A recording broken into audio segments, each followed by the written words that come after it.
Today, the D-backs assault the summit of Mount 500. It's a Friday night at Chase Field, and as the fans make their way into the ballpark here, the D-backs have a chance to get back to even par for the season and make it 2 straight over the Padres. Time to climb to the top of Mount 500 on Fox Sports Arizona.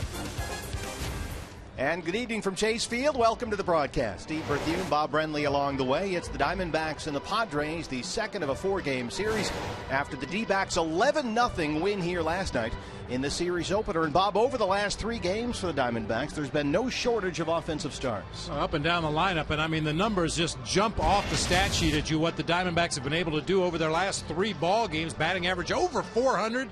Just scoring a ton of runs. You think back to the first month of the season, the Diamondbacks had to work very hard to score runs. Haven't had to work quite so hard lately because the 2 big boys in the middle of the lineup are doing what you expect them to do. Mark Trumbo hitting in that 2 spot has been red hot. Hitting the ball out of the ballpark, driving it into gaps, coming up with those big timely hits. And, of course, Goldie's just being Goldie, what he always does. A lot easier to score runs when the 2 big boys are hitting it out of the ballpark.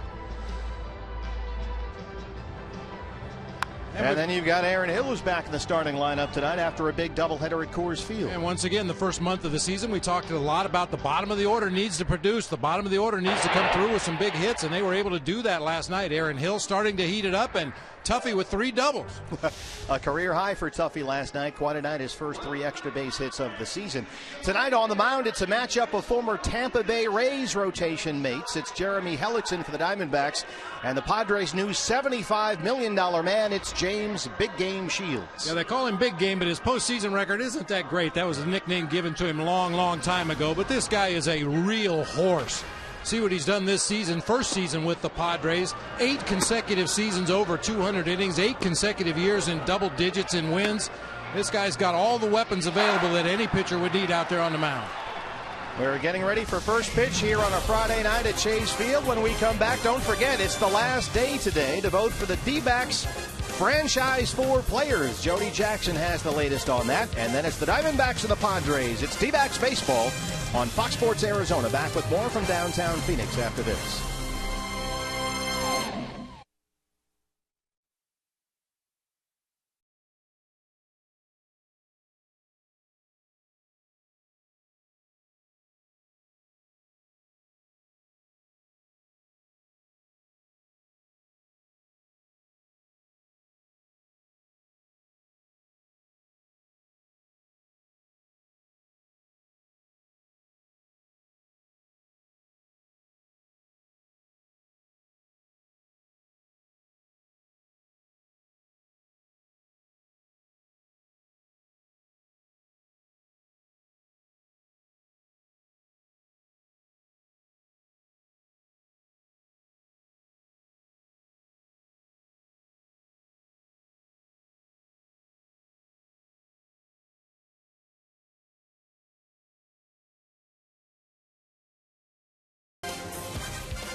To you in part by Cox Gigablast. How will you live the gig life? By Lone Butte Casino. You're in for more winning moments at Lone Butte Casino. And by Jack in the Box. Jack's hottest sandwich is back. Head to Jack in the Box for Jack's Blazing Chicken Sandwich. Welcome back, Chase Field, on this Friday night. Roof open, just a gorgeous evening. Cooler temperatures here. Game 2 of this 4-game weekend series between the Arizona Diamondbacks and the San Diego Padres. Jody Jackson with you. Now, last night was the first Throwback Thursday of 2015. There will be many more here at Chase Field throughout the summer. But we are not done with the history lesson for this franchise, because Major League Baseball and MLB.com holding a vote for the franchise for every team in baseball. And today is the very last day to vote. So we begin with 8 candidates for the Arizona Diamondbacks: Johnson, Schilling, Webb, Matt Williams, Mark Grace, Goldie, Steve Finley, and Luis Gonzalez. It will be whittled down to the franchise 4. Brandon Webb, of course, one of us now, so partial maybe. Vote Webby. Get that going. The hashtag Vote Webby. But yes, the selections will be announced at the All-Star game. So go online, MLB.com/franchise4. Tonight's game coming your way next. Jeremy Hellickson, James Shields, teammates with the Rays a few years back. Tonight they will do battle and go head-to-head. It's the Diamondbacks and the Padres. Steve and Bob have the call next.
Quite an offensive show for the Diamondbacks here last night. Another offensive explosion, 10 extra base hits, including a club record tying 8 doubles.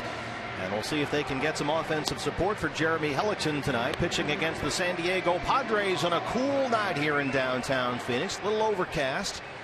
The roof is open, the panels are closed, and your Arizona Ford starting pitcher for the D-backs is the 28-year-old right-hander Jeremy Hellickson. His 6th start this year, looking for his 2nd win. 37 hits allowed in just over 27 innings of work. 1 win in 5 starts. He has said he has got to be, Bob, more efficient, get ahead in counts, and throw more first pitch strikes. He knows what the issue is. He just has to find a way to remedy that problem. That first inning has really given him fits this year. He's given up 10 first inning runs, most in the National League. Throws a 4-seamer, 2-seamer, throws a lot of change-ups when he needs a swing and a miss. He's also got that curveball he'll drop in there from time to time, especially against the lefties. A no decision in his last start. That was Saturday at Dodger Stadium. 3 runs, 6 hits in 5 1/3. Walked 1 and had 6 strikeouts. Will Myers leads it off for the Padres, getting the start at first base tonight.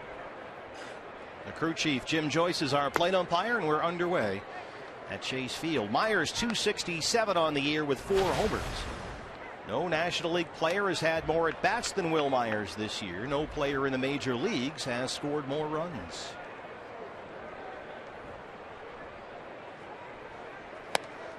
But the Diamondbacks did a good job containing Myers in the leadoff spot last night. He was 0 for 3 with a walk and a strikeout. Ruby De La Rosa was electric last night. Some of the best stuff we've seen from anybody this season. Ruby 7 innings of 3 hit ball last night, 2 walks and 7 strikeouts. And the key, as Bob mentioned a moment ago, for Jeremy Hellickson, don't have to necessarily match Ruby last night. That would be nice, of course, but the key, get through this first inning. That has been the big problem for Hellickson this year. Even in his last start against the Dodgers, his teammates gave him a 2-0 lead in the first. He gave it right back in the bottom of the first. Diamondbacks went ahead 3-2, gave that one right back in the third inning. A little flare to shallow left field, and it drops in front of David Peralta. Myers is aboard. The lineup for Bud Black, San Diego Padres tonight. A couple of changes for Bud Black tonight. Wil Myers playing first base, leading off. Corey Spangenberg at second base. Matt Kemp out in right field. Justin Upton in left. Yangervis Solarte at third base. Derek Norris doing the catching. Will Venable sighting playing center field tonight. Alexi Amarista at shortstop, and James Shields on the mound. Here is Corey Spangenberg. His second straight start at second base ahead of the slumping Jed Jerko. 268 for the year. Hitless last night.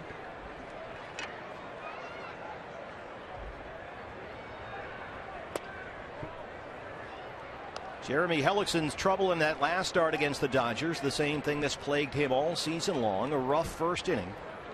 He gave up in that ball game a home run to the second batter he faced, Justin Turner. Dodgers, in fact, had 3 straight base hits against Jeremy in that first inning, gave up 2 runs in the bottom of the first after he'd been staked to a 2-0 lead in the top half of the inning on a Goldie homer. Numbers against the Dodgers. He said he felt really good after that first inning, and he's right. He gave up only 3 hits after the first, 3 hits and a walk over his final 4 1/3. Diamondbacks had a lead late in the ball game. Bullpen let it get away. But boy, Jeremy has given up 16 runs this year. 8 of them, exactly half, have come in the first inning of ball games. Opponents are batting .480 versus Hellickson in the first inning this year. He's behind on Spangenberg, 2-0.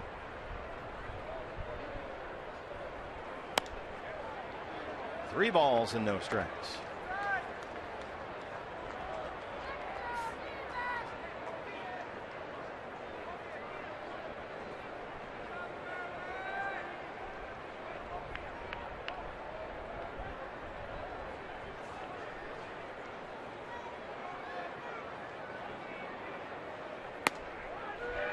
There's a strike, 3-1. We've grown so accustomed to Tuffy Gosowich blocking everything that comes his direction, even hot dog wrappers. Flew right behind Corey Spangenberg before the 2-0 pitch. Tuffy right there to scoop it up and put it in his back pocket. He does it all. I can't remember, Bob, a cooler night here at Chase Field in quite some time. The roof open, panels closed. It's a little chilly, in fact. There's a nice breeze blowing around down there. That one misses up and away, and the first 2 have reached against Hellickson here in the first. Let's take a look at the Diamondbacks defensively around their right-hander. David Peralta will be in left field tonight. A.J. Pollock in center. Mark Trumbo out in right field with Yasmani Tomas and Chris Owings playing shortstop tonight. Aaron Hill at second base. Paul Goldschmidt over at first. Tuffy Gosowich behind the plate, and Jeremy Hellickson on the mound. Well, Mike Harkey watching Jeremy Hellickson run into the same old issues. A rough first inning. First 2 have reached. 2 on, nobody out now for Matt Kemp. And this is how trouble starts. Myers is the runner at second. Spangenberg at first.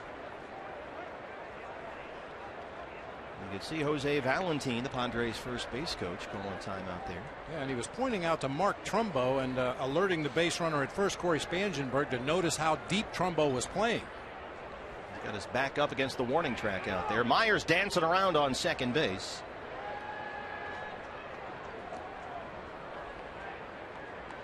Well, you've got the right hand hitting Matt Kemp up there, and Trumbo in right field. Way back there near the wall. 292 and a homer for Kemp this year.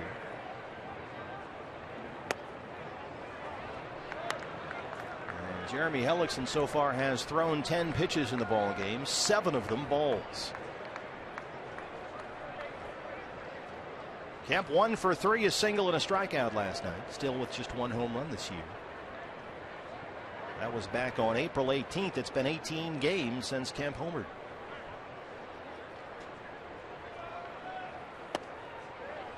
Two and 0. I'll tell you, he's missing the zone quite a bit, but the good news is he's missing low. Everything is down below the bottom of the strike zone, really driving that ball down there just maybe a little bit too much.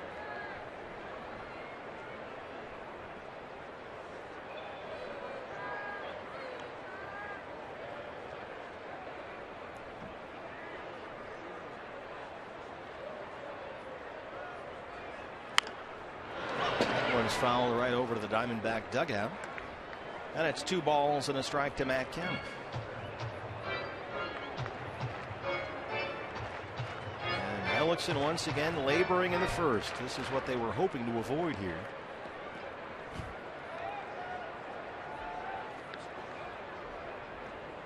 He said after the ball game Saturday at Dodger Stadium, he's just got to be better in the first inning.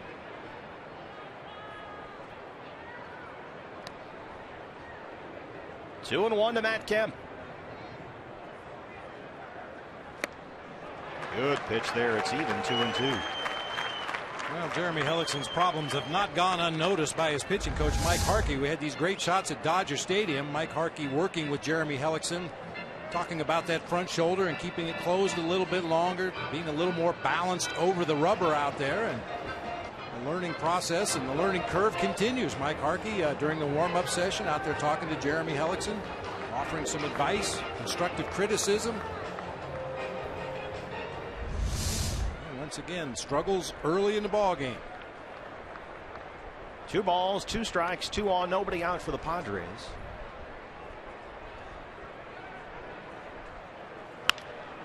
That one is foul right by Glenn Hoffman at third, and Dave Budrewitz, our Golden Glover down there, is right on it. John Kladnick manning right field here tonight. Here's John. Dave's already had a ball to him in the first inning. Good to get that first one to you, get it out of the way. Dave's a veteran too. He kind of picks his games. That veteran status. He can say when he wants to play. He's earned that right. Good idea there by Jeremy Hellickson. Myers has been jumping around out there at second base, trying to time the delivery, get a walking lead, and maybe attempt to steal a third. That inside move to second base is the great equalizer. Aaron Hill sticking close to the second base bag. Another 2-2 to Matt Kemp. And a big strikeout there for Jeremy Hellickson. 1 down.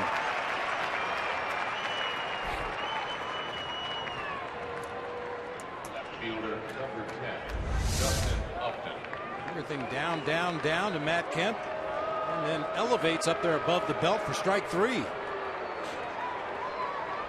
And some boos in the stands for the former Diamondback. It's Justin Upton.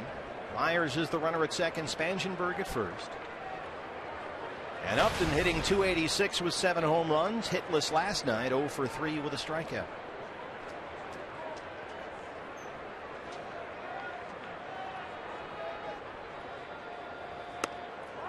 First pitch is in there. Nice fastball down and away. It's 0-1.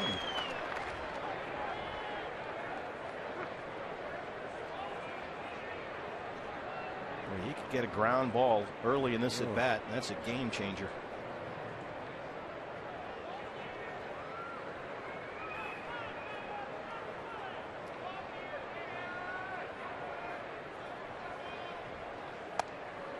Missed inside. It's even, a ball and a strike.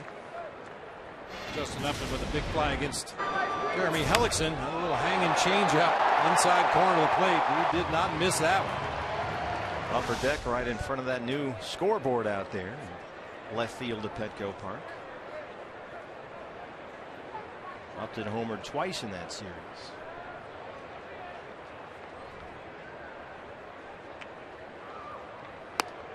That's in there for a strike. He's ahead 1-2. Looks like, Bob, suddenly Jeremy might be finding it a bit out there. As we mentioned, he wasn't missing by much. He was down there below the kneecaps, over the plate, but below the kneecaps, and that's what you want. Throw the ball over the dish, keep it down, hope for some ground balls.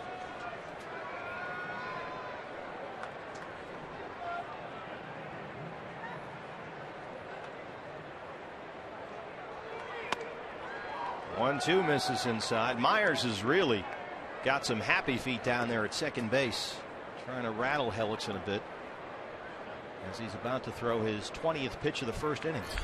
And don't be surprised to see another inside move to second base. As you mentioned before, Aaron Hill is fairly close to the bag at second, trying to hold Myers on back there, but that inside move will freeze any runner. Slow roller, double play ball. Owings, Hill, Goldie, and they roll it. Boy, did Jeremy Hellickson need that. A strikeout and an easy double play ball gets him out of a first inning mess, and we are underway in downtown Phoenix.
And now they'll take their first crack at your Arizona Ford starting pitcher for the Padres, 33-year-old right-hander James Shields.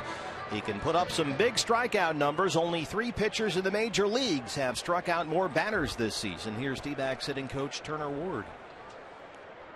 We haven't seen him before. Personally, I haven't. So what I go by is on video, what I've seen, how he faces other guys. We know he's got 4, quality pitches, which guys like that normally do. I mean, they're able to mix their pitches up, but as a hitter, you want to try to eliminate pitches. We want to hit off the fastball, and that's what we're going to try to do too.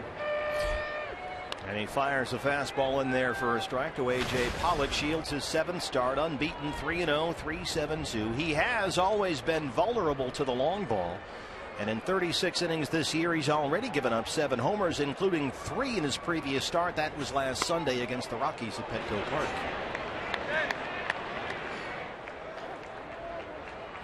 A.J. back in the starting lineup tonight and in the leadoff spot. Ender Inciarte has the night off, 3-0-2 and a homer. A.J. flied out in his only at bat last night. A ball and 2 strikes.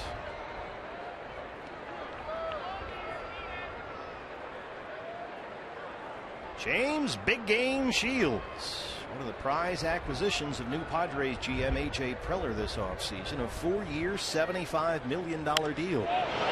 This is lifted in the air to deep left center field. Upton and Venable, Justin Upton really ranging to the deepest part of the ballpark, and he runs that one down. The lineup for Chip Hale's Arizona Diamondbacks. We've seen A.J. Pollock at the top, that long fly ball to left center. He's playing center field. Mark Trumbo batting second, out in right field. Paul Goldschmidt at first base. David Peralta in left field. Osmani Tomas at third base with Aaron Hill at second. Chris Owings at short. Tuffy Gosewich doing the catching for right-hander Jeremy Hellickson. Well, the hottest 2-hole hitter in America, Mark Trumbo, 304 and 4 home runs now. He has homered and doubled in 2 straight games. That's in the radio booth, and it almost hit Tom Candiotti. Did it wake him up? No, nothing ever does. Jeff Munn is hiding under the desk, cowering. The numbers on Mark now up to 15 RBIs. 5 hits in his last 13 at bats.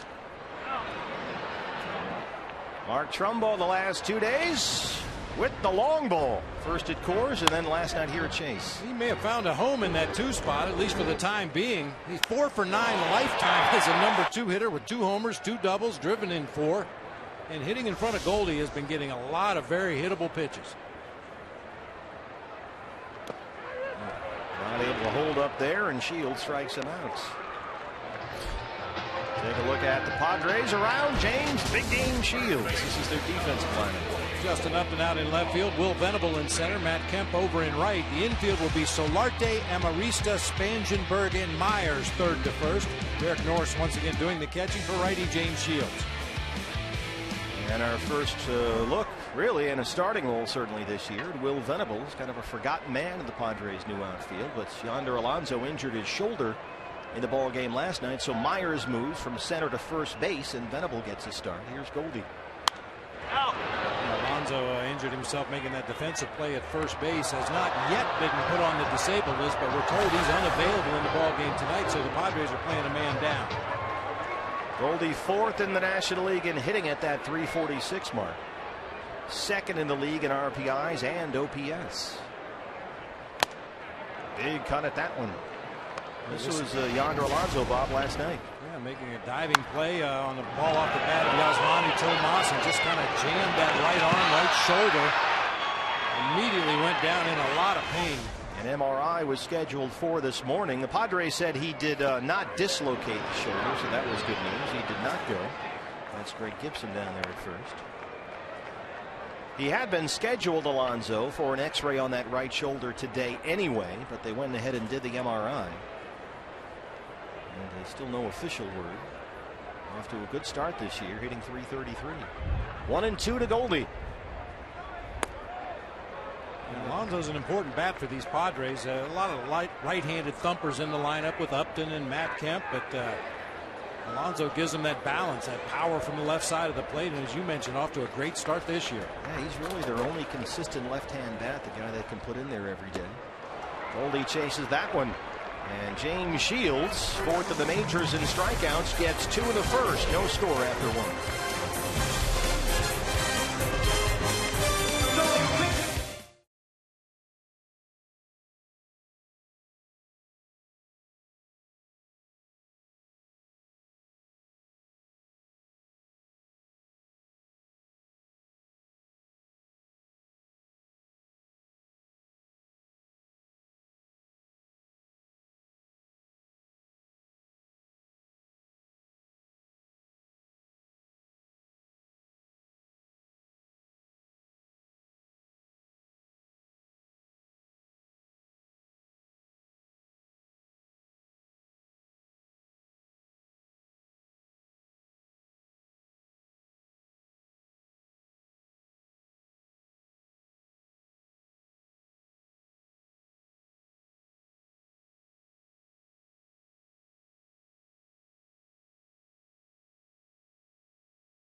Is brought to you in part by Chaz Roberts, Air Conditioning and Plumbing.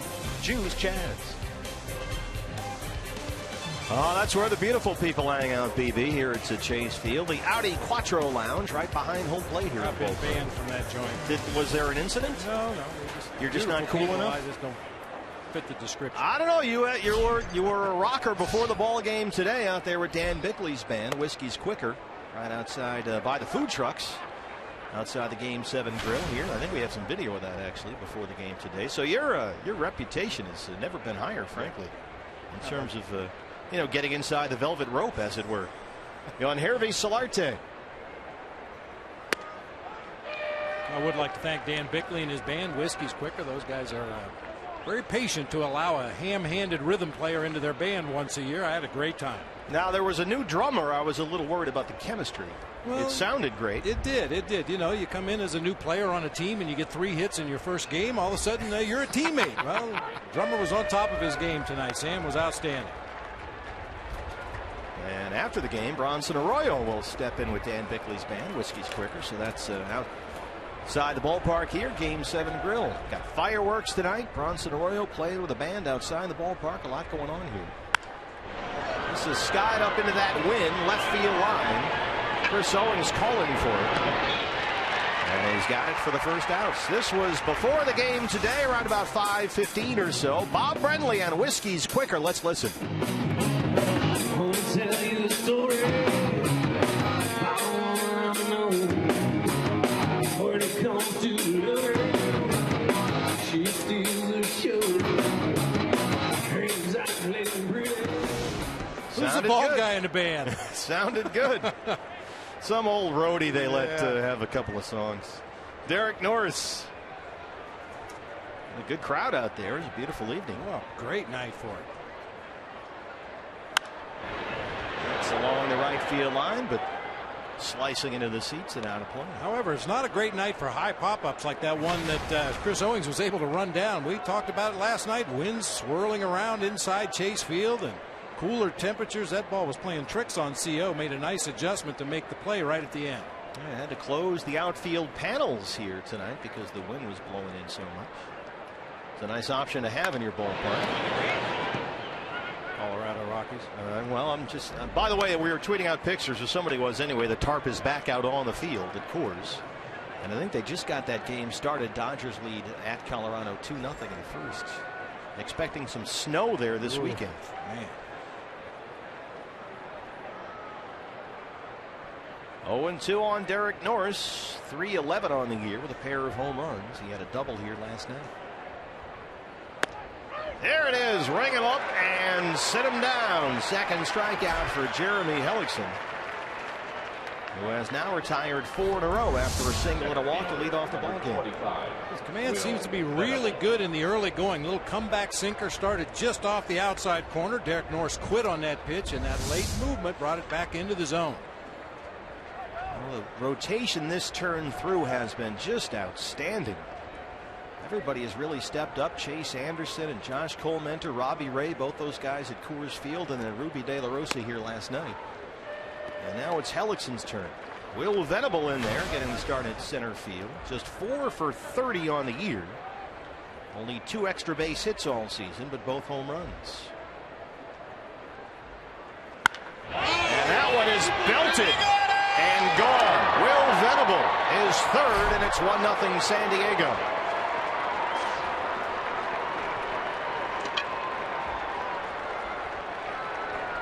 Third of the year for Venable, just the third given up by Jeremy Hellickson, and the Padres have a 1-0 lead. Needed a lot more wind than what we have in Chase Field tonight to keep that one in the ballpark. Pitch up and out over the plate. Oh look. We talked about Will Venable not getting a lot of playing time. Rarely gets to start ball games. He's used as a defensive replacement, a double switch guy, a pinch hitter. But I've seen a lot of Will Venable. I think he's a heck of a player. I mean, it happens with teams. They go out and get some free agent outfielders that need to play every day. Will Myers installed as a center fielder, and Venable found himself without a job. Wouldn't be surprised to see him move somewhere near the trade deadline. Well, he had a really good offensive season 2 years ago. Here's Alexi Amarista.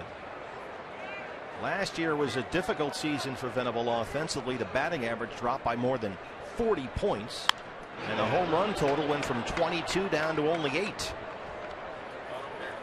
And he's barely played this year, just 4 starts all season. And prior to that home run, he had been in an 0 for 15 slump with 7 strikeouts since his last base hit. Like a lot of players in the National League, this is where Will Venable goes to get healthy. He's got a .500 batting average here at Chase Field, 4 extra base hits, an OPS over 1,200. I should correct myself, the last 10 games here. Alexi Amarista, 197 on the year. 0 for 3 with a strikeout last night.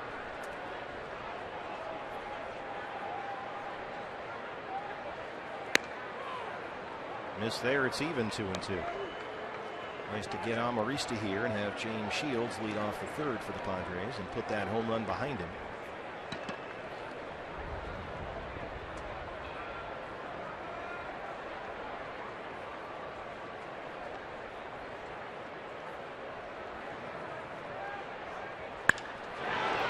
Shoots it out to Peralta.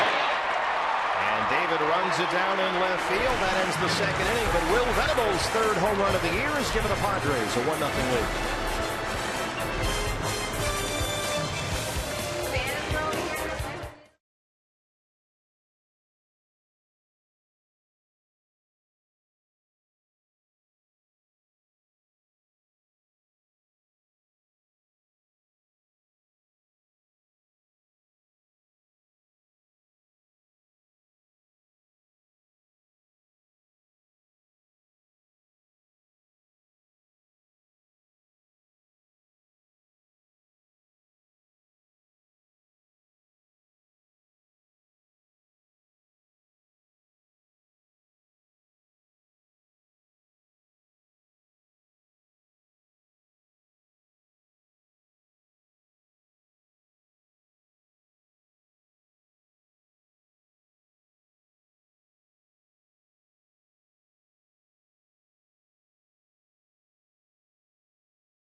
At the top of the list among major league pitchers in terms of complete games. This is his 10th year in the big leagues, and Shields has made at least 30 starts in each of the last 8 seasons. He is a real workhorse.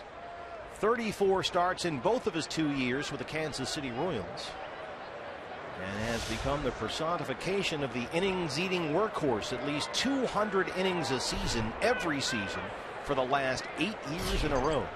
And David Peralta leads off the Diamondbacks second. 200 innings a year, I'm sorry, Bob, for 8 straight years. The very definition, as you said, of a workhorse. You go back even a little farther to the 2007 season. He's first in games started, second in innings pitched. I mean, right down the list, he's first, second, or third in just about every category. Peralta shoots it out to right, but Kemp runs it down. 4 up, 4 down against Shields so far. While we have a moment, let's take a look at our Valley Honda keys to the game, and something that appears to be working for the Diamondbacks offense. They've always been aggressive this season, but lately they've been aggressive on pitches in the zone. And no game for James. Big game James, no game. He's got no game? Not got no game. He's got no game, James. Well, he's retired all 4 he's faced so far, but now he gets a look at Yasmani Tomas in there at .340 for the year with 7 RBIs. And Yasmani last night, his second straight 3-hit game. He scored twice. As part of the Diamondbacks' offensive outburst, 11 runs on 17 hits as they won the opener of this 4-game set, 11-zip. Shields is quickly ahead, no balls and 2 strikes. Besides all the other great numbers that James Shields has, if you're A.J. Preller, one of the things you look at is how does this guy pitch against our division? And James Shields against the National League West in his career, 9 starts. He's 6-0 with an ERA just over 2.5, averaging almost 7 innings per start against National League West opponents. And he strikes out Tomas. 3 strikeouts so far for big game James. Second baseman, number 2, Aaron. Yeah, I mean, they knew what they were doing. They gave him 4 years, $75 million, a club option for a 5th season as he gets Tomas to chase that one here. Shields will make $10 million this year and then $21 million over each of the next 3 seasons. So he did not come cheap. Aaron Hill. Well, I guess anytime you sign a pitcher to a long-term contract, you're concerned about health issues because, you know, it could be one pitch, put a guy on the disabled list. And given his track record and the number of innings he's thrown over the last 8 years, you wonder if that time may be coming soon for James Shields. He's a tremendously conditioned athlete, keeps himself in great shape. He really has had no physical issues. But you have to wonder when all those innings and all those games started will take its toll. 1-1 on Aaron Hill, 262 and a couple of home runs. It's interesting, you know, he lingered on that free agent market for a long time this winter. And we've talked about the durability and all the starts and all the innings. Well, in some strange way, that seemed to work against James Shields because people thought, well, geez, you know, sooner or later he's got to have some kind of problem here. I don't want to be the guy that gives him all the money and then he breaks down after all these years of 200 innings and 30-plus starts. I think you're absolutely right. I think that's why the market was kind of slow for a guy like James Shields. Talk to hitters around baseball, they would endorse him highly. But a lot to consider when you give a player that kind of a long-term contract.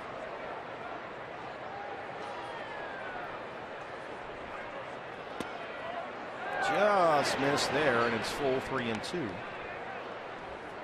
Aaron, of course, from his days in Toronto, has seen a lot of James Shields from Shields' days in Tampa Bay.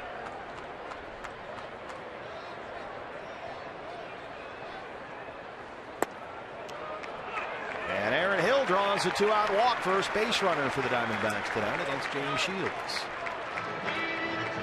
Aaron's at bats lately have looked just night and day different. Number 16, Chris Owings.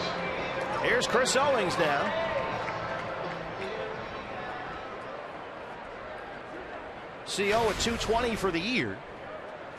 And had a good night here last night, 2 for 4, a double and an RBI. He scored twice. Getting the start at shortstop tonight. Nick Ahmed has the night off.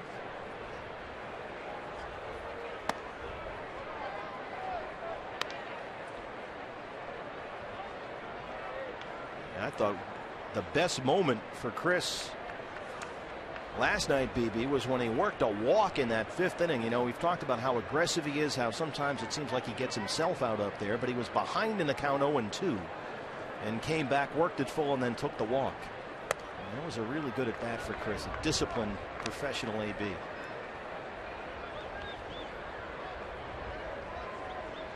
Well, we've seen a lot of different stances and approaches from hitters. James Shields has a little bit of a unique delivery out of the stretch. Can't say I've ever seen anybody else do it quite like this. A lot of moving parts. Trying to hide the ball behind his head almost. Owings belts it high and deep, and that one is gonna go.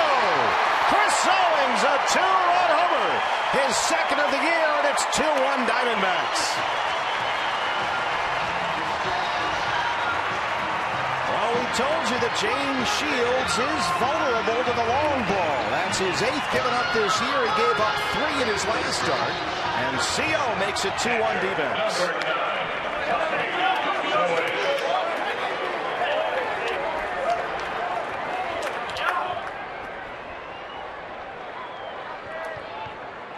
Two more 2-out runs for the Diamondbacks, now tops in the National League in that category. Tuffy goes a wish. The doubles machine looks at strike 1.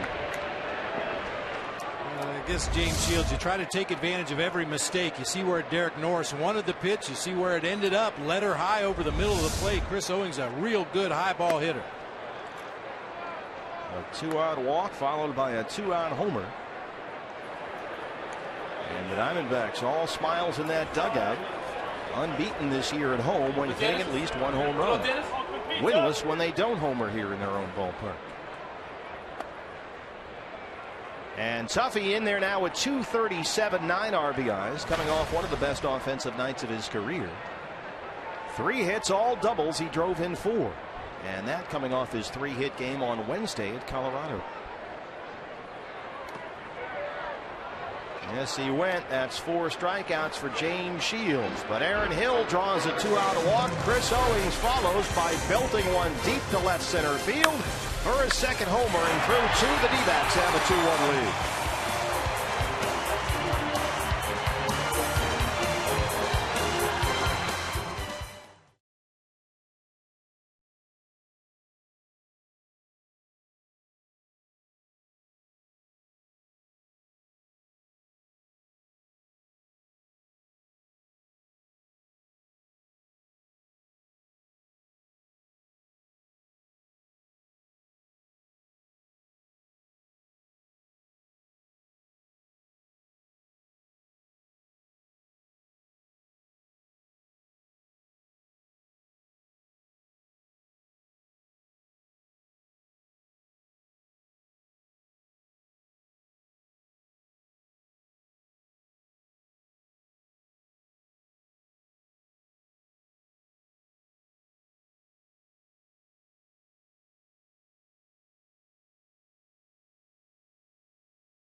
About to face his former teammate with the Rays, James Shields. And when I sat down with Hellickson during the first week of spring training, he talked about his rookie year, 2011 Rookie of the Year in the American League. And with the Rays, they're known for developing young pitchers. And he actually talked about not just the organization, but the fact that James Shields really helped mentor him that year, not only with the mental side of the game, but they tinkered with grips on his curveball. He had more success that season with that. And so Shields actually taught Hellickson things he has not forgotten to this day, guys.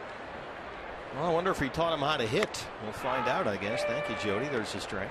Well, we know Shields could hit in high school. I don't know about now, but his junior year of high school, 478, a school record 11 homers, and drove in 45. Also went 11-0 on the mound, by the way. Just one of those guys. Yeah. They're always either a shortstop or a pitcher, often both, it seems. A ball and a strike to James Shields. Shields, Myers, Spangenberg, 9-1-2 here in the San Diego third.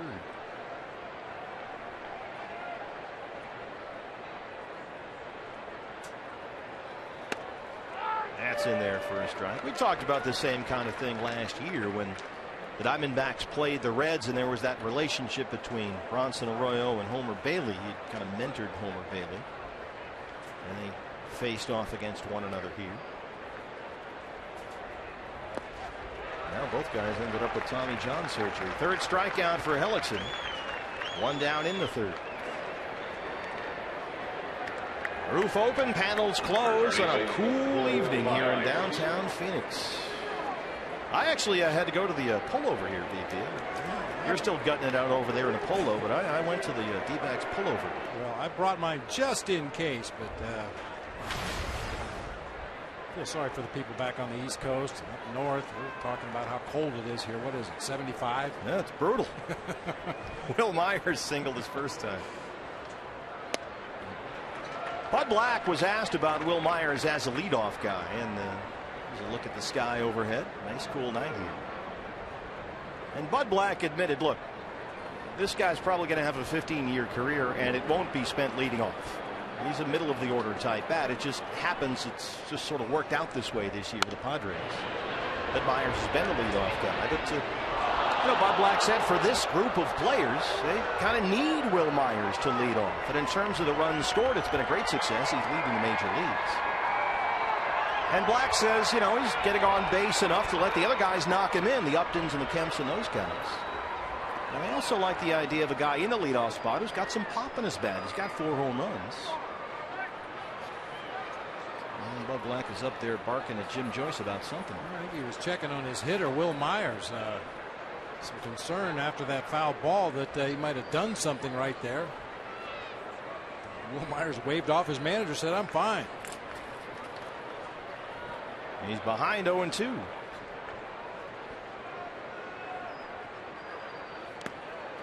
Usually we think of leadoff men as, speedy on base, stolen base type guys. But Bud Black says, there's kind of a neat thing here with Myers in this spot because there's a danger with his home run power right off the bat for the starting pitcher. Right away, first batter of the game, you've got to think about this guy. Hey, this guy might take me deep. Worked for Ricky Henderson, Bobby Bonds. A lot of leadoff guys that had power, and you had to pitch them carefully, but you didn't want to walk them. He did not go. Greg Gibson.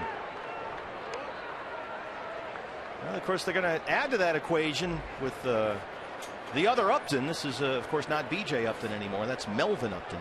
He's decided he wants to be called Melvin. Well, the Padres are hoping that Melvin's a lot better player than B.J. had been the last couple of years. Yeah, he was a rough go in Atlanta. He's on the DL right now. 2-2 to Myers. Shoots it out to Trumbo.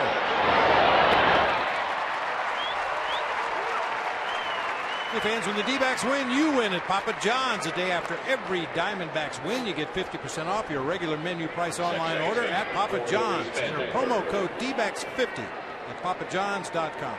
That's a pretty shot right there. Look at that. That's Ralph Kelso right there, right in front. Ralph, wave, Ralph. There you go. Down in front.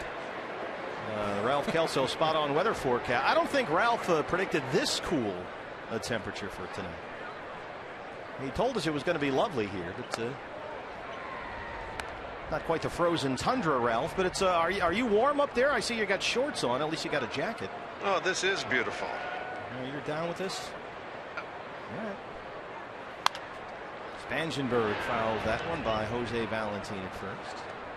And how about John Kladnick pouncing on that one? So it's got some folks with some overcoats here, some hooded sweatshirts. You can see the breeze blowing through the seats here at Chase Field on a cool Friday night.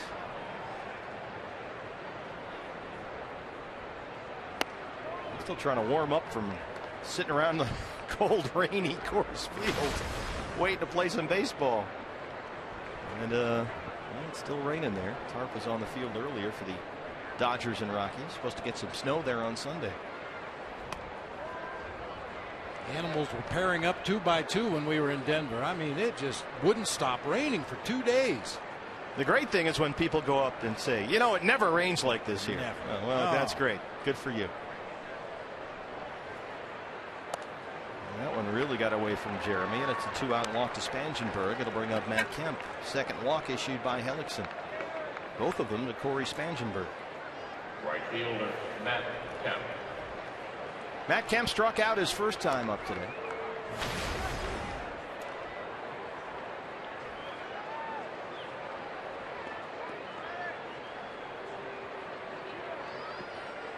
Matt Kemp said when he was introduced to the San Diego media back in January, he never imagined playing for another team. Speaking of the Dodgers, said he always saw himself being a Dodger his whole career. And they almost got Spangenberg down there at first. Just did get a hand back in there, says Greg Gibson. And now I think we're going to have a slight delay while Alan Campbell gets a look down in the video room. Jim Joyce is looking into the Diamondback dugout, standing in the right-hand batter's box with Kemp while the game goes on hold.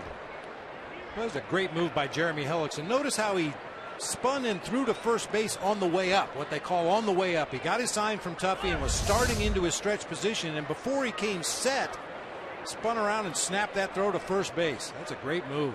Well, Glenn Sherlock got the word from Alan Campbell. No challenge, so it's Hellickson and Kemp, 2 down, and Spangenberg at first. Well, some pitchers can only pick to first base after they've come to a set position, but this particular pickoff move will get a lot of good base stealers. Yeah, boy, you're so used to the guy coming set and then throwing over. It seemed to catch Spangenberg off guard, that's for sure. And the Diamondbacks need to beware of James Shields. He's got a really good pickoff move for a right-hander. There goes Spangenberg, the throw from Tuffy. He got a really good jump down there, and Corey Spangenberg has his second stolen base of the year. He got happy feet. He was going on first move there, and he just took off. Watch Spangenberg down there. Actually got a big crow hop off the base before turning to run to second. No chance for Tuffy that time. So he's now in scoring position. A 1-0 count to Matt Kemp. And Hellickson about to throw pitch number 50.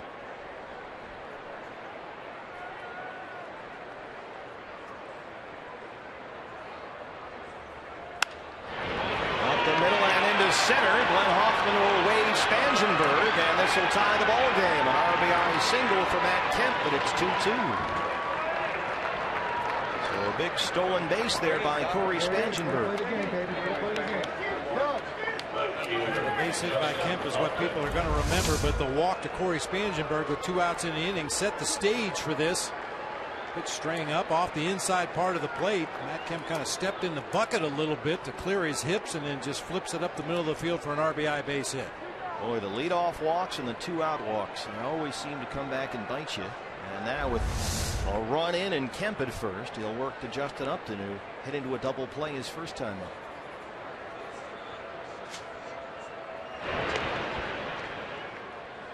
Well, you got to keep an eye on Matt Kemp over there. Perfect 5 for 5 in stolen base attempts this year.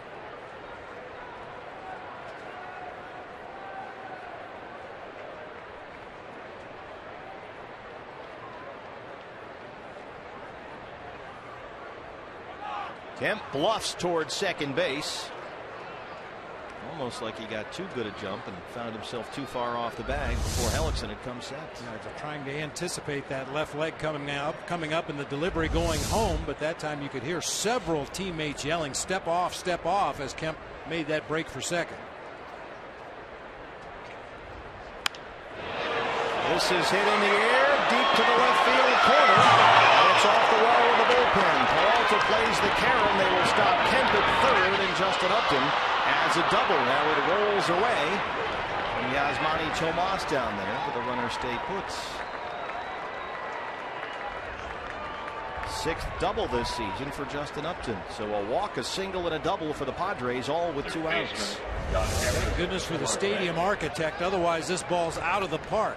Upton hits a line drive just near the Diamondbacks bullpen down there, where it gets a little bit deeper before the fence comes back in closer to the field. That little notch area right there. If he pulls it a couple of feet or hits it a couple of feet closer to the gap in left center, it probably leaves the ballpark. But that little notch kept that ball in the field of play.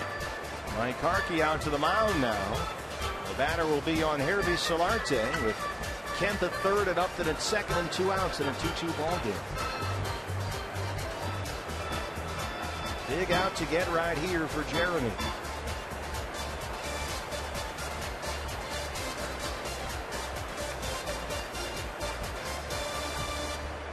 Solarte popped up his first time. He's 0 for 1.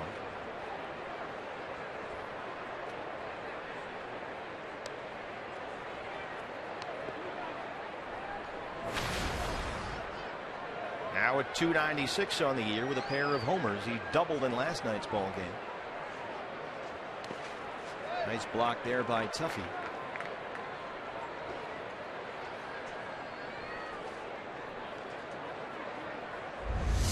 Saves a run. Breaking ball in the dirt to Solarte, and as we've seen him do so many times this season, Tuffy blocking that ball, keeping it close. Kemp is the runner at third, Upton at second.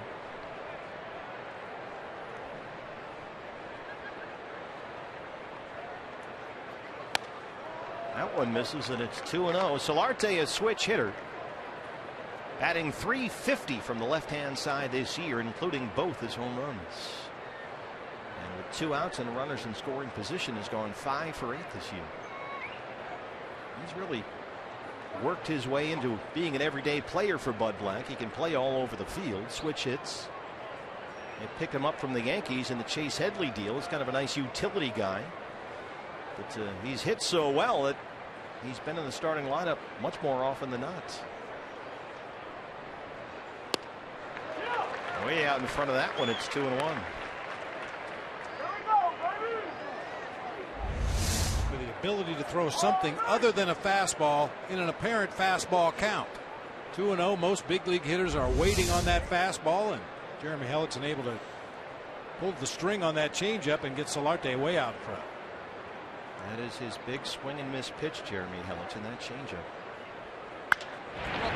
Rolled to second. Aaron Hill has it. And Hellickson gets a big third out here in the third. But the Padres get another run. And we go to the bottom of the third here. It's tied up at 2 at Chase Field.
Bobblehead giveaways this year, so be sure to get your tickets and collect all of them in 2015. Tomorrow, the Josh Colmenter bobblehead from Arizona Sports 98.7 FM. June 6th, the Tony La Russa. July 18th, A.J. Pollock, and July 25th, Randy Johnson. Tickets available now for all bobblehead games. Just go to dbacks.com. We have the Josh Colmenter and Tony La Russa bobbleheads up here in our booth with us. That Tony La Russa bobblehead, I tell you what, they nailed that one. That looks just like him. He's got blue jeans on. You know it's a cool bobblehead when you can wear jeans. There you go. Same shirt. Yeah, he's got the shirt with the white piping on it there. And of course he's got the black lab right there representing Tony's ARF Foundation. He and his family do such great work there. Jeremy Hellickson leads off the bottom of the third against James Shields in a 2-2 ball game.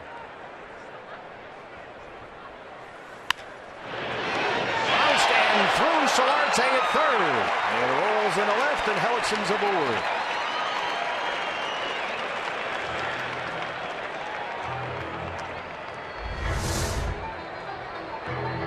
We talked about that last night. Third baseman, you've got to make an instantaneous decision. Do I charge the ball? Do I hold my ground? Do I backpedal? Solarte made the wrong decision that time. He backpedaled and turned that into a really tough play. Well, we saw one go under the glove of Yasmani Tomas last night. That was ruled a hit. That one goes through Solarte, and it's also scored a base hit. So the moral of the story is, if you want to win a batting title, hit the ball to third base a lot. At least in this ballpark. Another generous decision there, but we'll take it. AJ up there with an 0-1 count right now. He flying out his first time.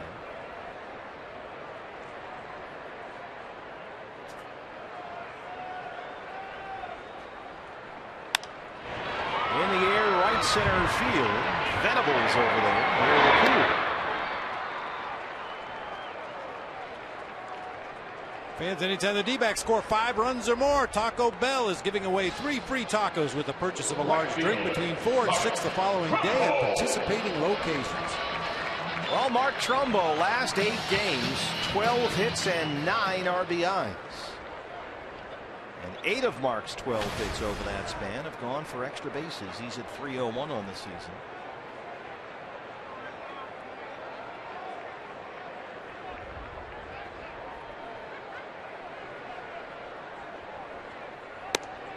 That's a strike. Mark Trumbo said when he was approached about hitting second in the order, he was pretty pumped up about it. And said in the past he's hit in a variety of places in the batting order. 4th, 5th, 6th, 7th, never any higher than that though. And he's happy to be in there in the 2-hole. Certainly hitting ahead of Paul Goldschmidt. That's a joy for any hitter. Although he is the first to remind, and he did this with the media last night, look, it's been a really small sample size, so let's not go nuts. But boy, so far it has really worked out well.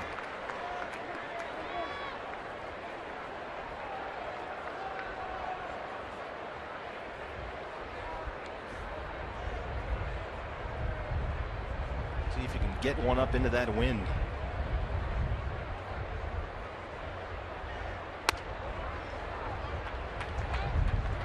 Well, we know in a perfect world, if everybody was doing what they're supposed to be doing offensively, there's no way Mark Trumbo would hit second in this lineup. But because the team had been struggling offensively, Chip Hale, to his credit, not afraid to mess around and move some guys up, move some guys down, move some guys out. Trying to find the best combination on a given night to go out there and put some runs on the board. Mark fans at that one. Well, Chip Hale said that, it was actually Tony La Russa who was one of the first guys to put a guy that could really do some damage in the second spot in the order. Chip said, when you have guys who can, you can always count on them to get in there and cause some havoc, which is good too. But Chip said the Diamondbacks just weren't getting guys on base, so he thought, let's get Mark Trumbo more at bats in a ball game. That's a good thing, the way he's been going, and it's really worked out well. And Shields strikes him out. That's 5 strikeouts now for James Shields. Boy, and Trumbo has seen pretty much a steady diet of breaking pitches from James Shields, either the hard cutter or the big curveball. Almost all of them on that outer third of the plate or farther away. Trumbo out in front that time. Food Truck Alley, that got thumbs up from the whole staff here. We were down there watching you play guitar right on the stage there, right next to Food Truck Alley near the Game 7 grill, the main concourse right outside the ballpark. And different food trucks all the time. They change up every homestand, every series. And that was the one, the Smokehouse. Yeah, Sweet Magnolia. $10, you get a giant thing of food, and boy, they were just scarfing it down. The whole staff was chowing down. See, you guys would like me to believe you came down there to watch me play guitar, but I know better. You went down there to get some barbecue, and we happened to get in your way. Really, it was just a happy coincidence. That's all. Although there was one member of the staff up here, and I don't want to mention any names, but he stayed for about, I would say, 8 to 10 seconds of your first song, and then said, all right, that's enough. I'm going to get some food. I can smell the barbecue. Goldie belts it into left, the base hit.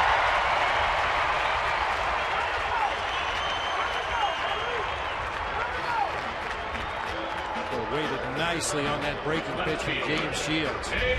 Not only does that pitch break a lot, but it's way off speed. Goldie stays back, even though he got it off the end of the bat a little bit. This is a strong man. Turned that into a line drive to medium depth left field.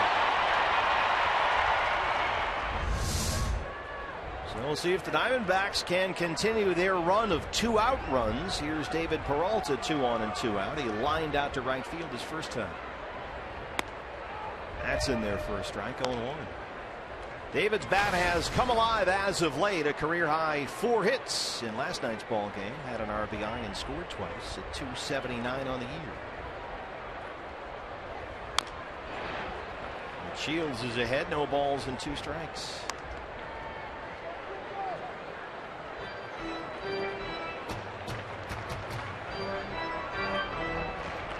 Padres a run in the top of the second.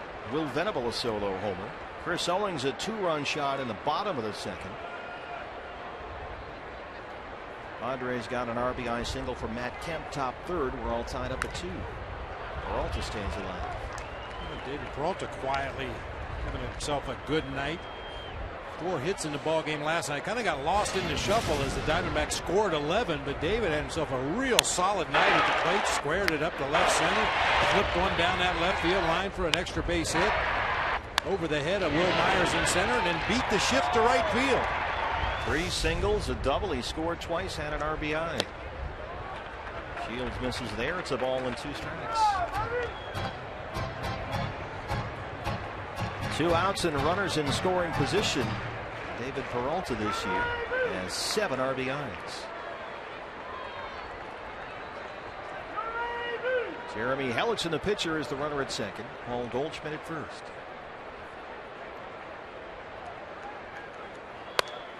This is upstairs. It's 2-2.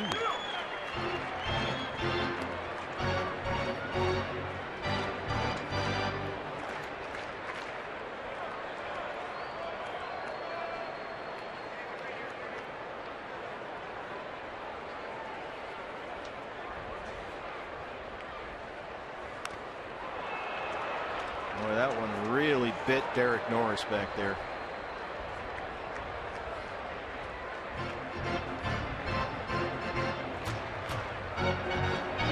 Courtesy meeting at the mound as Jim Joyce goes out to talk it over with James Shields just to give Derek Norris a few moments to regroup back there behind home plate. Oh, nope. Right in the corner pocket. Yeah, certainly not to make light of it, but there's nothing a trainer can do for that. Just wait it out. Yeah, just stand there and talk to him while he waits to catch his breath and wait for the queasies to go away. Wait for the voice to come down a few octaves.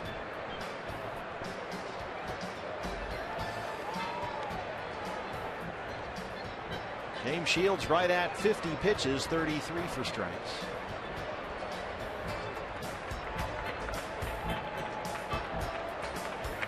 And Derek Norris is good to go. He's thinking, you know what, maybe first base ain't such a bad idea. Let's get that kid Hedges back here. An all-star catcher last year for the Oakland A's, Derek Norris, his first season with San Diego. One of the many off-season acquisitions by new GM A.J. Preller.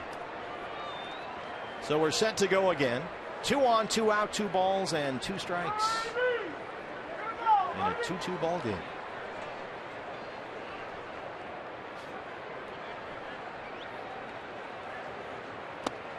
It's full, 3-2. Boy, David looked like he's really recognizing the pitches right out of the hand of James Shields. That was a pretty good changeup. Started at the bottom of the strike zone, ended up in the dirt, and he didn't even think about offering at it. As Manny Tomas would be next. 3 balls, 2 strikes, 2 outs. Runners will be off with a pitch. There they go, and Peralta rolls it to second, but Spangenberg is there. And he throws him out.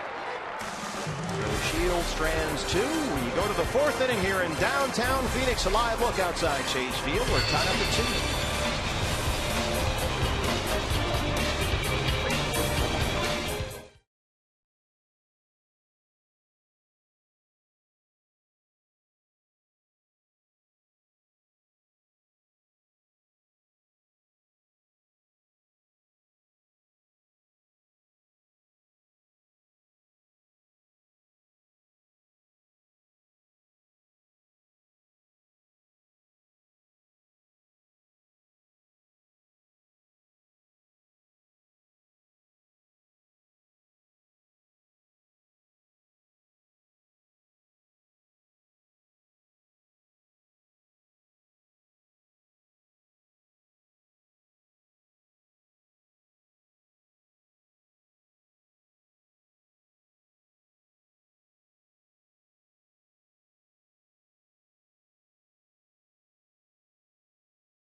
Brought to you by Geico. What a night for Randy Johnson, May 8, 2001, right here at then Bank One Ballpark.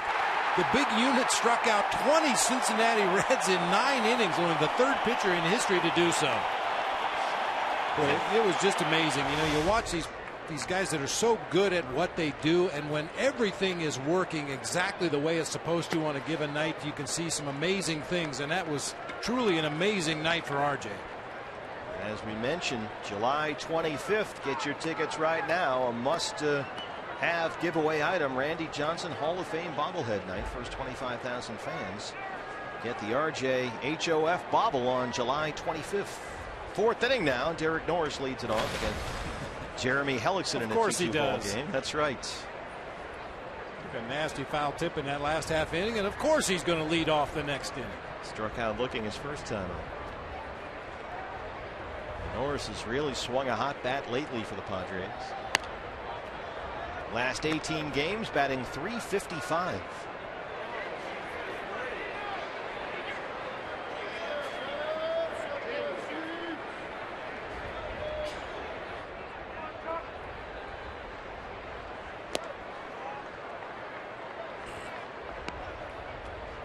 Two balls, no strikes to Derek Norris. We've got Norris, Venable, and Amarista 6, 7, and 8 in the San Diego fourth. Slinkies out of a Gatorade Cup.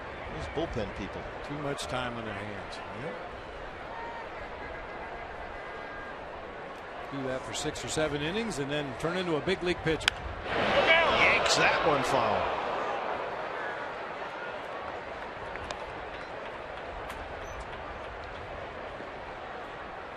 Derek Norris, last 18 games, 11 extra base hits, 12 RBIs.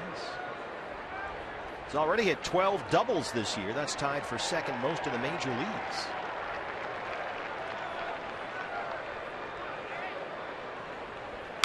And you can see the Diamondbacks putting the shift on there with a 2-1 count. They had 3 infielders on the left-hand side, but now that it's 2-2, look where Aaron Hill is. He's back in his second base spot. He was over well on the other third base side of the second base bag on the previous pitch. And this is what the spray charts for Derek Norris would tell you is the appropriate way to defend against him.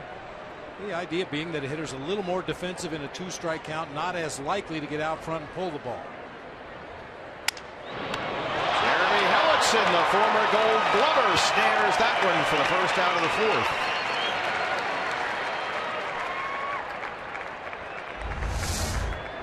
You see where Aaron Hill is playing. Might have been able to get to that ball had Jeremy Hellickson not made the play, but man, he's got quick instincts, quick reflexes out there on the mound. Line drive coming right back at him, reaches across, makes a nice backhanded catch. Jeremy Hellickson, a Gold Glover in 2012, and when you win a Gold Glove, you get to have that gold band right there across your mitt. That's kind of a cool thing. You have to earn that.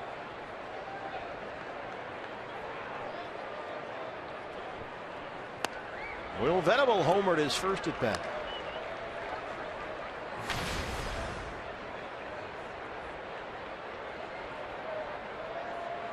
In fact, Jeremy Hellickson, just the second pitcher in Major League history to have won a Rookie of the Year award and then a Gold Glove. The first was Fernando Valenzuela.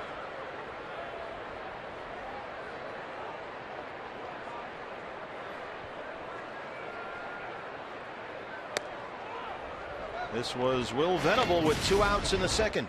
Yeah, the consensus on Venable is pitch him inside, try to tie him up inside. He's out over the plate when he can get his arms extended. He still has great power. Both the Padre runs in this ball game came with 2 outs. Shoots it the other way toward the left field corner. And it's off the bullpen wall. It gets by Peralta. Venable with good speed. He's going to head for third, and he will make it with a stand-up triple. David Peralta really misplayed the carom that time, and it rolled back towards center field, and Venables at third with 1 out. Yeah, very near that same area that Justin Upton hit his line drive in that little notch out there in front of the Diamondbacks bullpen, and this one hits the side fence And ricochets right past David Peralta onto the warning track, and Venable can really run. That was going to be an easy 3 once that ball got away from David. I'll tell you what, Will Venable, this is just his 5th start this year, but he's already halfway to the cycle, and he's got the homer and the triple already checked off. And the Diamondbacks infield with Venable at 3rd and only 1 out will come in against Alexi Amarista. Got to be careful here. Watch out for the bunt. Amarista 0 for 3 with a strikeout last night. Lined out to left his first time up tonight. That's in there,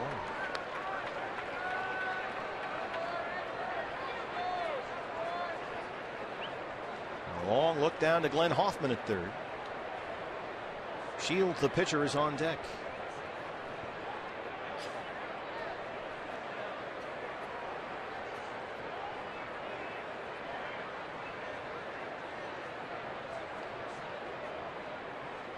Where you can see Tuffy right there shaking that glove. Keep it down. Keep it down. There's Glenn Hoffman, the 3rd base coach, former Red Sox shortstop. Older brother of longtime Padres closer Trevor Hoffman. He was all right. He was okay.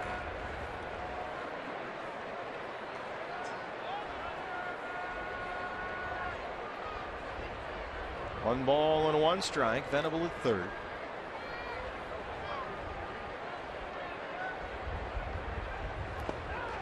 Another nice block by Tuffy goes away. This is where it gets tricky, Bob, because Hellickson's big put-away pitches are the changeup and the curveball, which of course you want to bury both those pitches in the dirt, but you've got a speedy guy down there at 3rd. Well, that's where the confidence in Tuffy's ability to keep that ball in front, keep it away from the backstop. And the pitchers on this staff have that confidence in Tuffy to throw the proper pitch. If that's a curveball in the dirt, go ahead and bounce it in the dirt. He's not going to let it get by.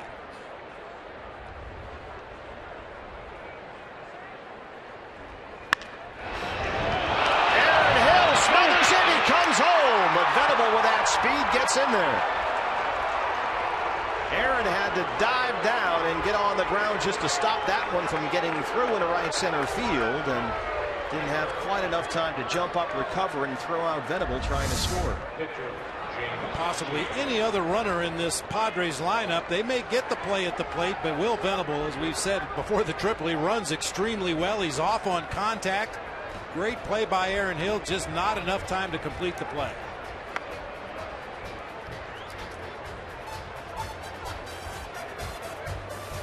So Venable with a homer and a triple. He has scored 2 of the Padres' 3 runs, and they take a 3-2 lead. Terrific play there by Aaron Hill at second. Just not a whole lot he could do there. And Amarista with a fielder's choice and RBI aboard at first.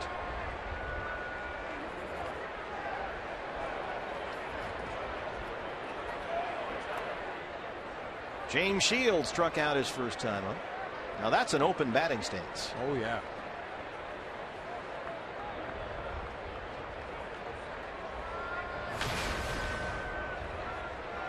Now he's going to square up and show bunt. Tomas will creep in from 3rd. Goldie holding Amarista aboard at first.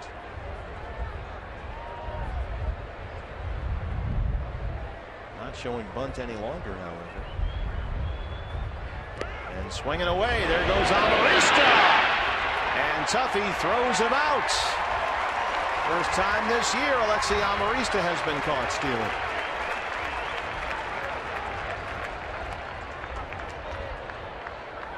We mentioned before that James Shields was a good hitter in high school. I think this was a broken hit and run here as Shields swung through the pitch, and Amarista was looking back at home plate, a dead duck at second that time. You know, Shields was standing up there like he was going to hit away, then he squared to bunt, then he was back up there going to hit away. Seemed to be some confusion there on the part of the Padres. But now 2 outs and an 0-1 count on Shields. Breaking ball misses inside. It's 1-1.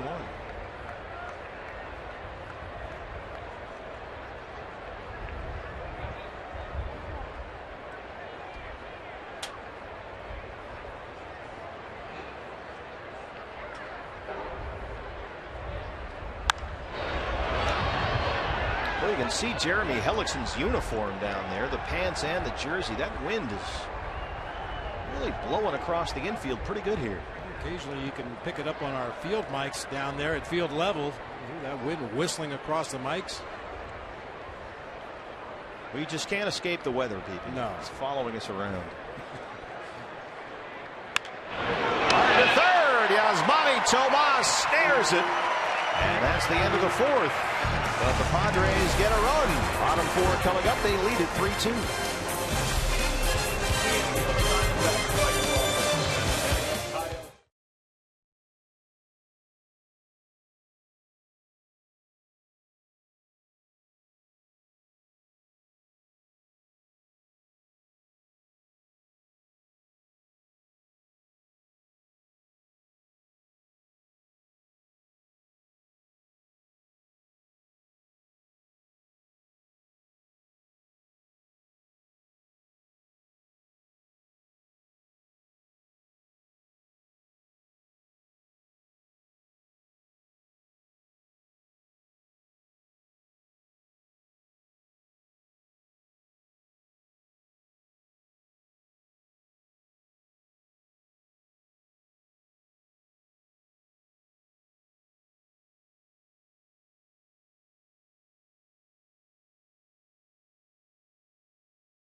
Jackson with you. He made a nice play to end that last inning. We've seen a couple of very nice defensive plays over there at third base from Yasmani Tomas over the last couple of games. Chip Hale talked about him today. He said, yes, he's got a little extra bounce in his step. We've really seen his personality come out as well. You'll see Tomas joking around in the dugout. We saw a little bit of it in spring, guys, but Chip admitted that during spring training there was so much they were asking Yasmani to do that, you know, he was a little bit worn down. And so they're seeing a lot from him right now, both defensively, offensively, and that chemistry in the clubhouse that we already knew was there. Yeah, you're right, Jody. And Andy Green was asked about his observations of Yasmani Tomas. And Andy had some interesting thoughts. He said, you know, there's no better teacher than the game of baseball itself and being out there and experiencing those things. And Andy thought, you know, for him, in his observations, Tomas's best attribute is there's no real panic in him. And I think we see that all the time. It goes back to what Jody was just talking about. You know, he's always very calm and under control, even when he swings. And that's something that Chip Hale said. You look at, you know, some of the other Cuban players. They have these big wild swingers, but Tomas never swings like that. And even when things go a little awry, he can right himself pretty quickly with that calm demeanor out there. And that really has seemed to help. I mean, if you think about the way Yoenis Cespedes swings, with a big free swinging guy and the hand comes off the bat and everything, Tomas always under control up there.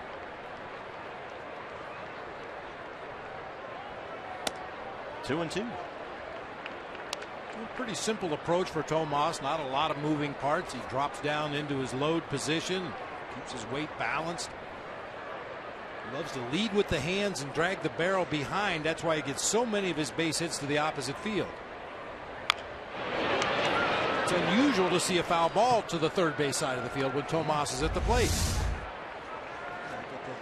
Front leg up just a little bit, points that left toe back toward home plate, and then opens up the front hip, the front shoulders, and as I said, leads with the hand, the barrel of the bat drags. But the difference with him, and certainly what the Diamondbacks saw when they went to look at him, was that when he goes the other way, he goes there with authority and power. Not a lot of guys can do that.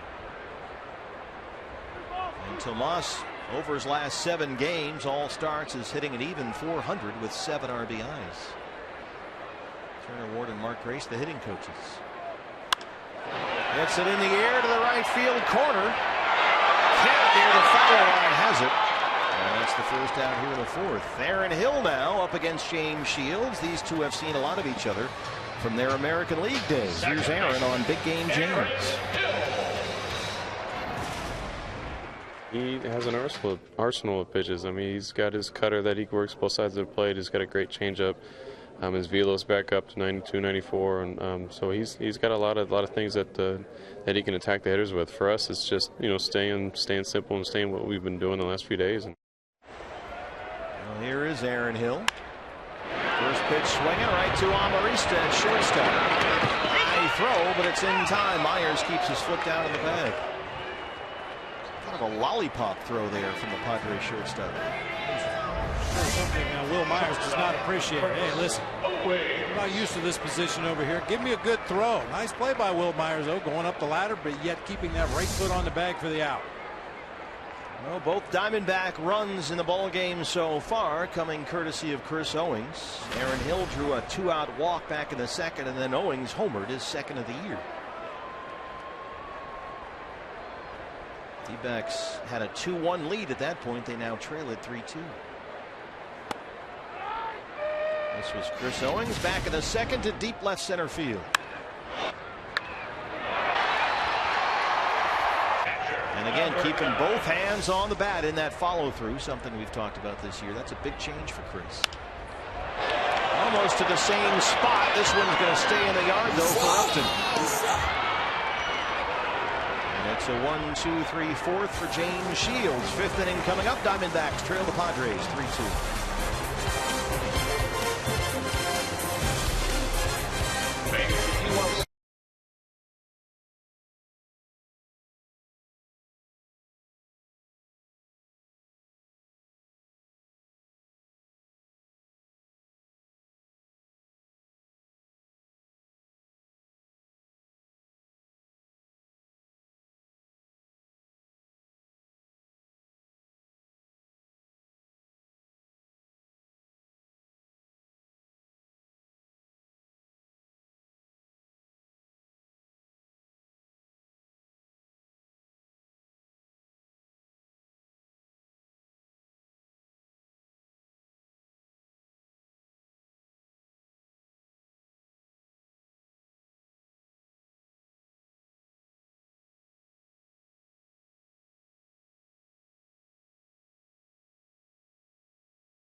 Is brought to you in part by your Valley Honda dealer, where you'll get more standard features for less money.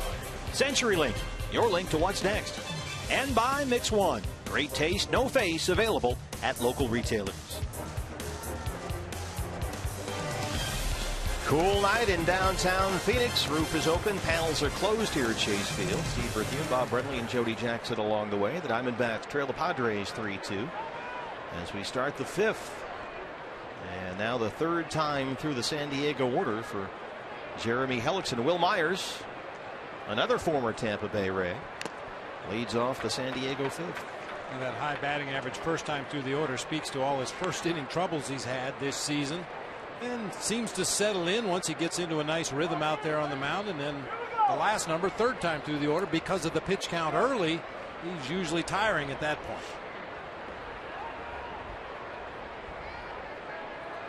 Myers, Spangenberg, and Kemp top of the order for the Padres. That one is belted, and it's going to go. Will Myers, his fifth of the year, and it's 4-2 San Diego.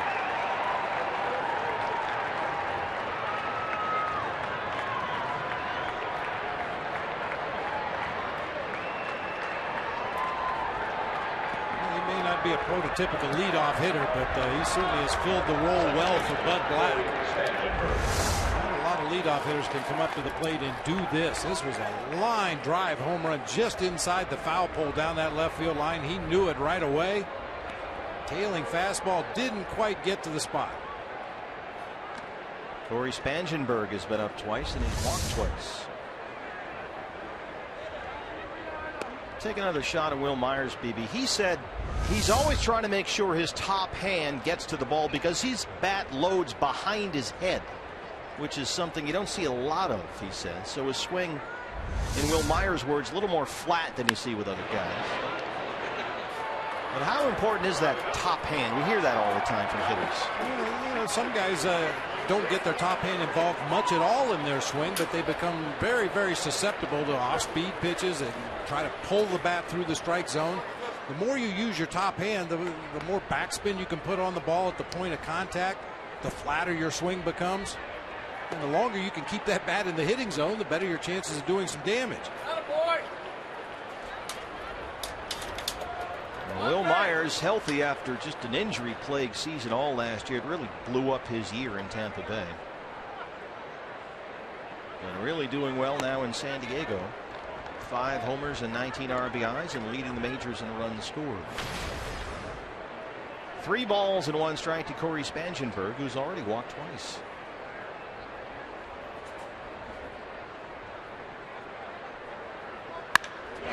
This is belted to right center field out there near the pool, and it's off the overhang. That's in play. Spangenberg with good speed heads for third, and he's in there with a triple.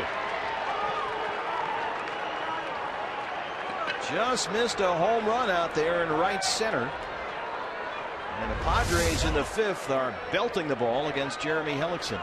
And once again, it comes on a fastball inside part of the plate. The one to Will Myers, maybe even off the plate inside. Right fielder. This one looks like it may have hit the yellow stripe, but it's got to go over the stripe to be considered a home run. It looked like it hit right at the bottom of the yellow stripe up there in the overhang. Jim Joyce, the plate umpire, is standing halfway out to the pitcher's mound to give the Padres a chance to look. They want to challenge or not.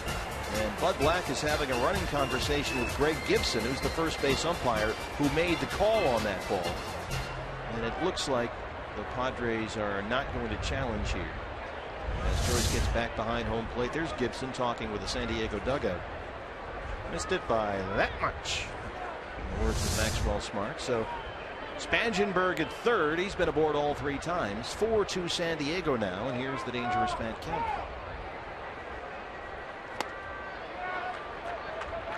Couple hard hit balls to start this 5th inning, and you would expect the Diamondbacks bullpen to at least start moving around down there a little bit. Trailing by only 2 runs in this game. And the way the offense has been lately, you just don't want to give the Padres too much more. Yeah, it looks like Andrew Chafin is going to start throwing in the Sanderson Ford bullpen. There's the strike.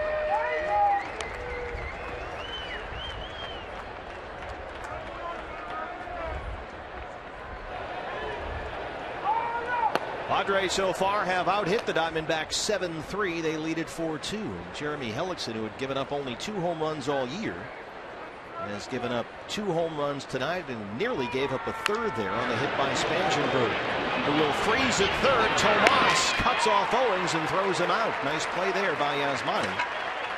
And Spangenberg had to hold up. I didn't know who had the baseball right there. Spangenberg, I don't think, knew either. Yasmani Tomas cut it off. CO went for the backhand and then put his hand in the glove like he had the ball. Left fielder. Just absolutely freezes Spangenberg down there at 3rd. I don't think he was quite sure who had the ball either. And Chris Owens figured somebody better go over there and cover 3rd. But it worked out for the Diamondbacks, and now Justin Upton will hit. Spangenberg at 3rd and 1 out. Upton doubled his last time up. He's 1 for 2.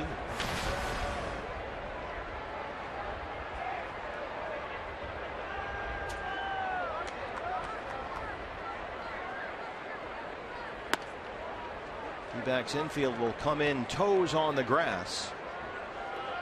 Keep in mind, Spangenberg is a pretty good base runner. He's got some quicks down there at 3rd.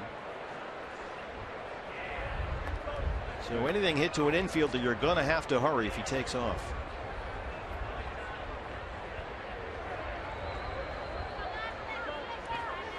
Check swing by Upton, and he swings through. 1-1 now. And this is something that infielders never look forward to. You got a guy like Justin Upton who, when he's right, can hit the ball as hard as anybody in the National League. And you want me to come in and play in front of the baseline? Get closer. Yeah, come on in.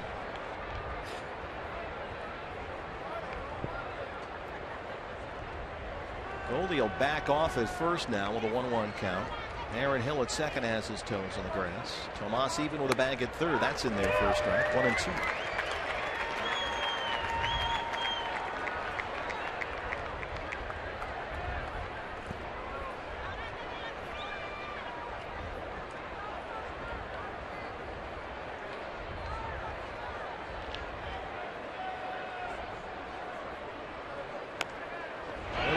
To the mound, Spangenberg coming home, and there's just no time to get him. He really runs well, and it's 5-2 San Diego.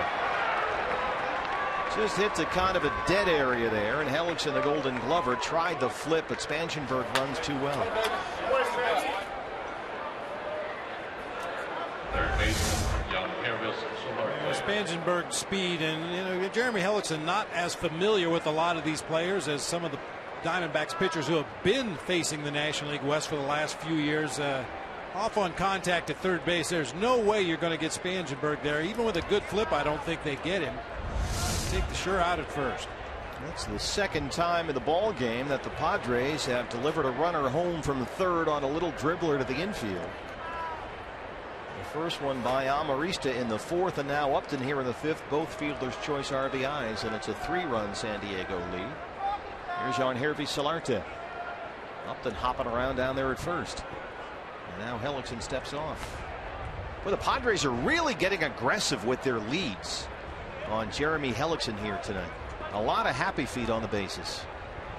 I mentioned earlier in the ballgame that Matt Kemp was a perfect 5 for 5 in stolen base attempts this season. Same can be said for Justin Upton.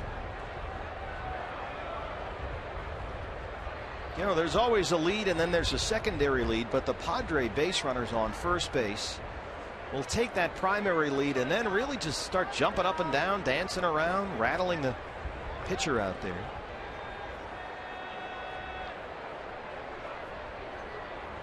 Hellickson counters with a long set and then the step off, and now Jim Joyce is looking into the Diamondback dugout. We've seen a couple of Padre base runners take off while Jeremy Hellickson was still standing on the mound, trying to anticipate that pitch to home plate and get as big a jump as possible.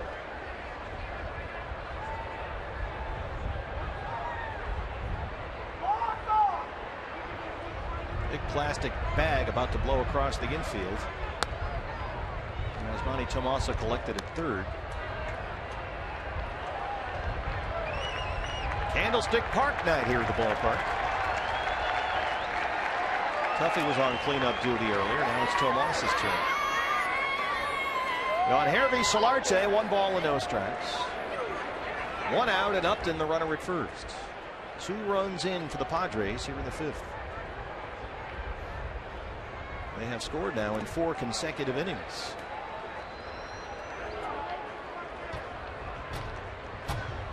Myers started it off here in the fifth with a home run over the Diamondback bullpen in the left field corner. Spangenberg triples, hit it off the overhang in right center, just missed a homer. And then came in on the Upton fielder's choice RBI.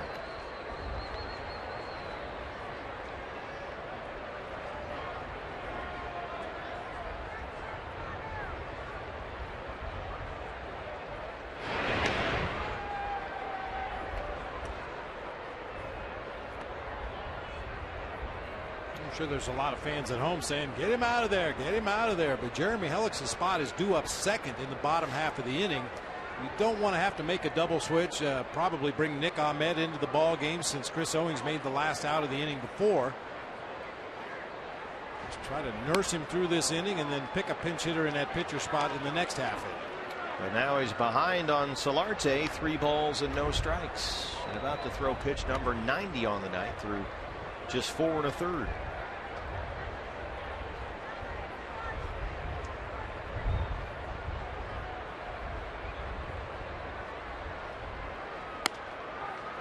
In there for a strike, 3-1. 90 pitches for Hellickson, 53 for strikes.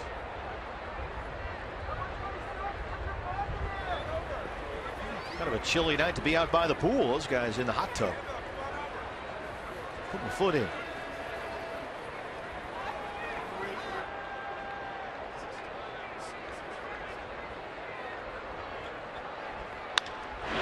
Base hit. Solarte knocks it into right. And Upton is on the run. He'll get in there at third.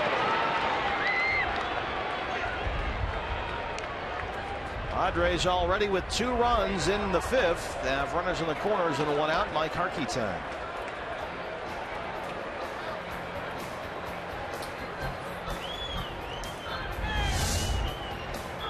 Goalie bouncing off that bag at first. He can't even think about making a dive for that one as it easily gets through. Justin Upton, he's going third base all the way. You may remember earlier in the ballgame, Jose Valentin, the first base coach, alerted Corey Spangenberg as to how deep Mark Trumbo is playing.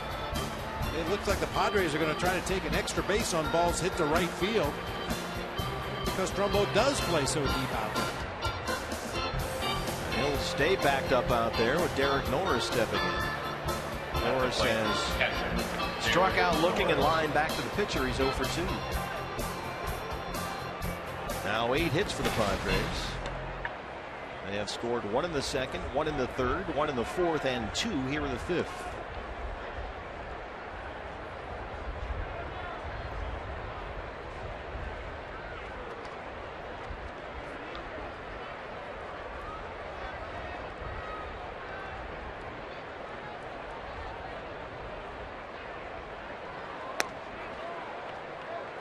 Ball 1.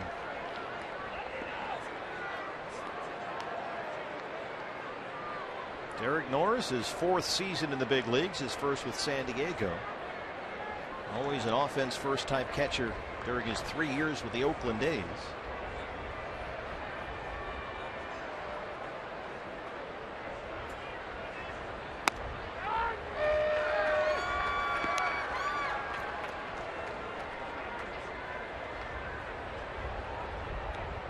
Actually, with the DH, he never caught a full season with the A's and still has not.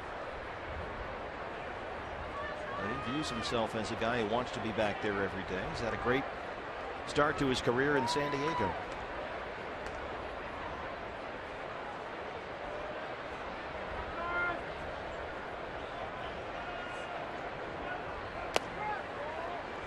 Two and 1.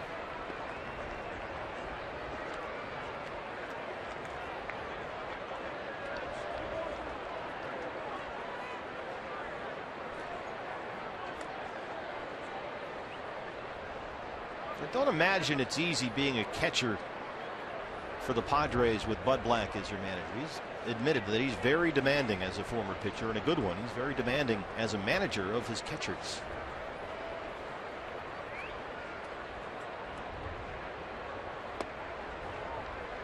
Three balls and a strike. You know, every manager approaches the game a little differently depending on your background. Of course, Bud Black was a tremendous pitcher during his playing days, a good pitching coach. So, you know, his emphasis is on that bump in the middle of the field and what can I do to get my guys through a ball game, and a catcher's a big part of that. He has a lot of demands on his catcher. And he says he expects a lot out of them in terms of handling the pitching staff.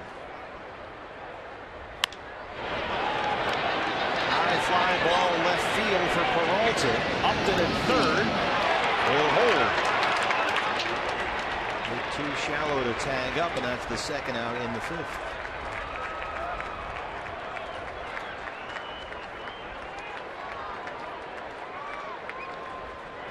How about that?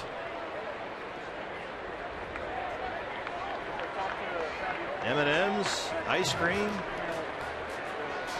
out at the pool. That's going to be it for Jeremy Hellickson. He will go only 4 2/3 innings. He throws 96 pitches, and we'll see Andrew Chafin come in and work the left-hand hitting Will Venable. D-backs trail at 5-2. Back after this.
fireworks. Log on to foxsportsarizona.com/beattheheat, and you can enter the word for a chance to win a trip to San Diego for the July 4th weekend. Throughout May, we'll have the word of the day during every game. Once you see it, go to foxsportsarizona.com/beattheheat and enter that word. And a reminder, tonight's password is fireworks. Well, too many fireworks from the Padre bats here, and they have chased Jeremy Hellickson with 2 down in the 5th, and lefty Andrew Chafin on to face Will Venable, who so far has homered and tripled in 2 at-bats. He has scored twice. Another disappointing outing for Jeremy Hellickson, who continues to struggle here in Sedona Red. 1-3 with a 5.20 ERA coming into the ball game. He's down 5-2, responsible for 2 base runners. There goes Solarte, and there's no throw from Gozuish with Upton down there at 3rd. First stolen base of the year for Yangervis Solarte. And now the Padres with 2 outs have a pair of runners in scoring position for Venable. Pretty good jump by Solarte. Tuffy just didn't want to risk that throw to second base with a runner at 3rd, and you like your lefty on lefty matchup here with Andrew Chafin. This is inside, 2 balls and a strike. First career stolen base, in fact, for Solarte, the former Yankee.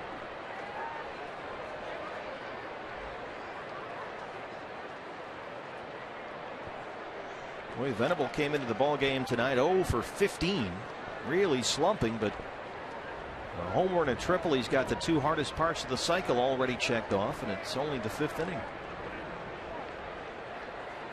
He's 4 for 30 on the season coming into the ball game. That's out of play. Chafin's back even now, 2-2. If Venable would happen to complete the cycle tonight, it would be the very first one in San Diego Padres history.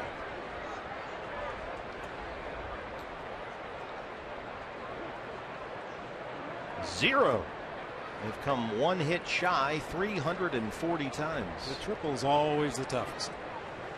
Venable's already got that out of the way. Yeah.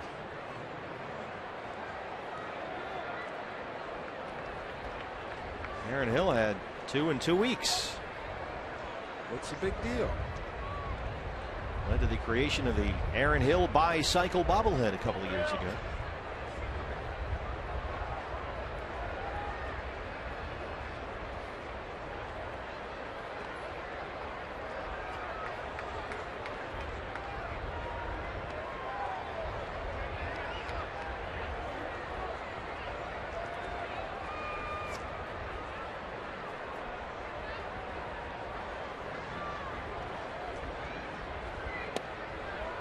Missed there, and it's full. 3 balls and 2 strikes.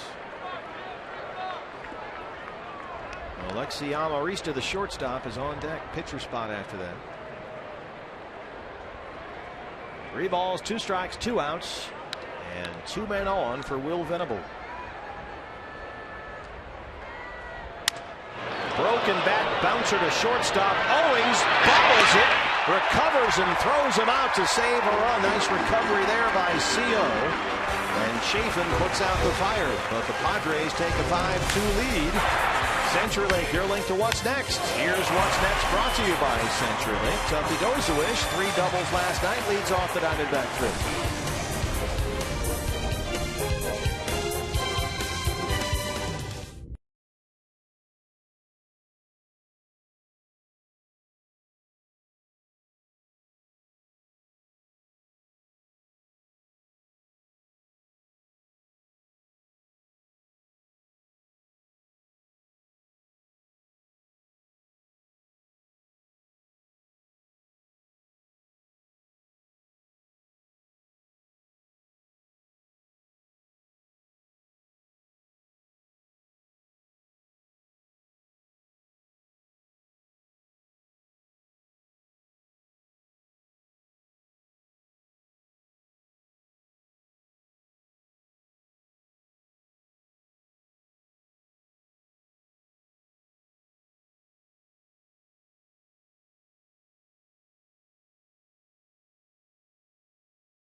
The big series against the Cubs Friday, May 22nd, Superhero Night. Now this is a cool shirt. That's I need to get one of these. Shirt.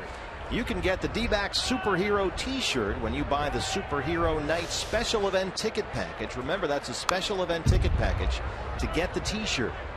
So you can't just show up and get the shirt. You got to get the package. So get online right now, dbacks.com/event, and purchase the Superhero Night Special Event Ticket Package and get your T-shirt Friday, May 22nd against Miguel Montero and the Chicago Cubs. Tuffy Gozowich leads off the Arizona fifth. I have some disturbing weather news, BB. As well as what I think will lead to some disturbing staff news as well. There is some rain moving in here, and I think after this inning they're going to close the roof. Tuffy bounces that one foul. Now, I don't know what this means for the Ralph Kelso spot-on weather forecast, but Ralph guaranteed that everything would be open all weekend long. And we're only not even halfway through the 4-game series, Ralph, and you've already screwed up big time. What do you have to say for yourself? Yeah, I'm not perfect. But we call it the Ralph Kelso spot-on weather forecast. Ralph is refusing to take any responsibility at all. I think what we're going to have to do, and this is up for discussion with the Brenly committee, I think we might have to go to Kevin or Mickey now for the weather and put sort of Ralph on weather probation. I mean, you know, even the best hitters in the game swing right through a fastball every now and again. Ralph, you know, he's entitled to make a rare mistake, I think. All right, so you want to just hold fast with Ralph? Well, I didn't say that. Maybe we put a committee of weathermen together and let them vote and see what they all think. Does Ralph have to make some kind of presentation, state his case at all? But anyway, the point being, the larger point, that I think after this inning they're going to close the roof because there is some rain moving in. Tuffy up there now, even 2 balls and 2 strikes. Pitcher spot is due up next. Andrew Chafin did a good job to wiggle off the hook there with 2 on and 2 out. He got Will Venable to ground out. Danny Dorn is in the on-deck circle. He would hit for Chafin.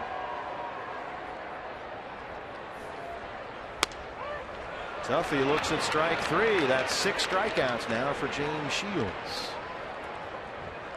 He's retired 5 in a row. Randall Delgado apparently will get the 6th. He's warming up right now in the Sanderson Ford bullpen. So Dorn will hit with Chafin, or hit for Chafin with 1 out in the 5th. Danny 2 for 7 so far. A couple of walks as well.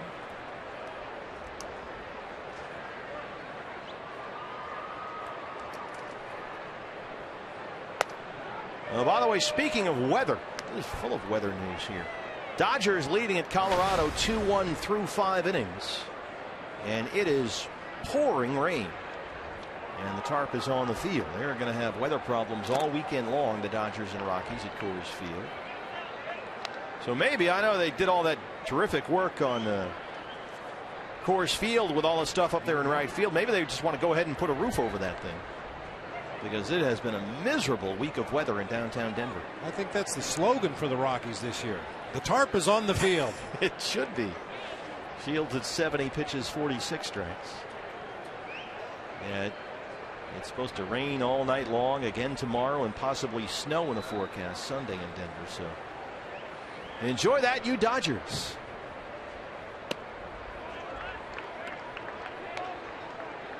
Two and 1 now to Danny Dorn.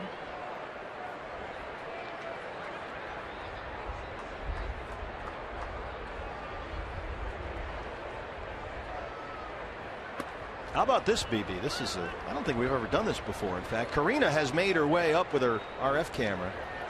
And there she is. She is actually going to, we're going to do this live after this inning. She's going to push the button and close the roof. Nice. That's pretty cool. Dorn hard to first. Myers has it. And that's the 2nd out. Brings up A.J. Pollock. A.J.'s 0 for 2 so far. Center field, A.J. Pollock. Well, it didn't end well, but another good at bat for Danny Dorn. I'll tell you, for a guy that's just tasting Major League Baseball for the first time in his career after 10 years in the minor leagues, he takes a very good at bat almost every time up there. Hit it hard, but right at Will Myers at first base. Diamondbacks so far, after all the offense we've talked about the last 3 games, tonight just 3 hits. The Owings 2-run homer in the second. Hellickson had a single in the third, and so did Goldie. That's been it so far. Against Big Game James, who has walked 1. He struck out 6.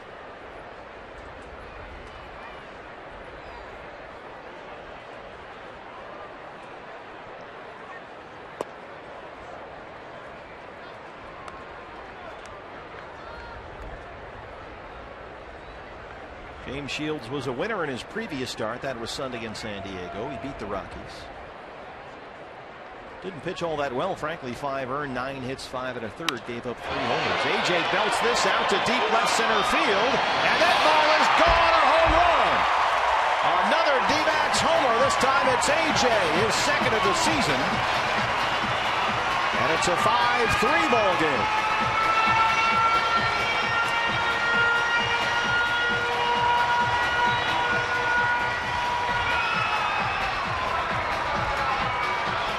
Another 2-out run for the Diamondbacks. They're back within 2. 9th homer given up by James Shields this season. Fastball middle of the plate and down. I talk about the backspin all the time. AJ backspun that one enough to get it out of here to left center field. Chris Owings a 2-run shot in the second. AJ a solo homer in the 5th. And Trumbo gets this one way up in the air, but there's room for Upton. And that's the inning. The Diamondbacks get 1. They trail at 5-3. Carina has pushed the button, and now the roof will close. We go to the 6th in downtown Phoenix. It's time for the D-backs Legend Break, presented by Diamondbacks.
Start tomorrow on Saturday evening. Diamondback Live pregame show comes your way at 4:30 on Fox Sports Arizona. Tyson Ross and that big slider coming in here against Chase Anderson, who in his last start pitched what we all agreed was the best start of his Diamondbacks and Major League career. He was terrific at Dodger Stadium on Sunday. So Tyson Ross and Chase Anderson tomorrow.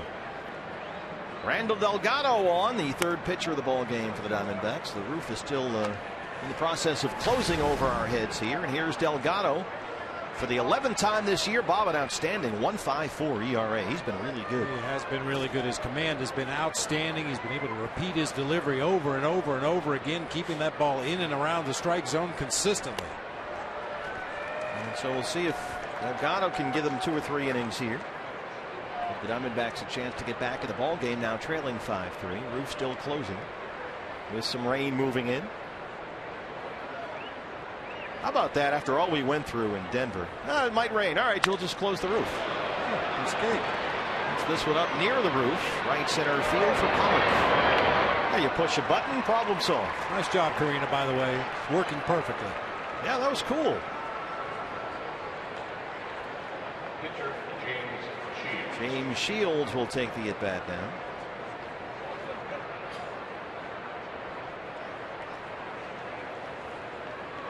Panels have been closed the entire ball game. Pretty windy here. And now the roof closes as well. It's the first time all year we've had the roof closed. I think it is. Yeah, I think it is too. Technology and stuff. Oh, Chevy guy. What a legend.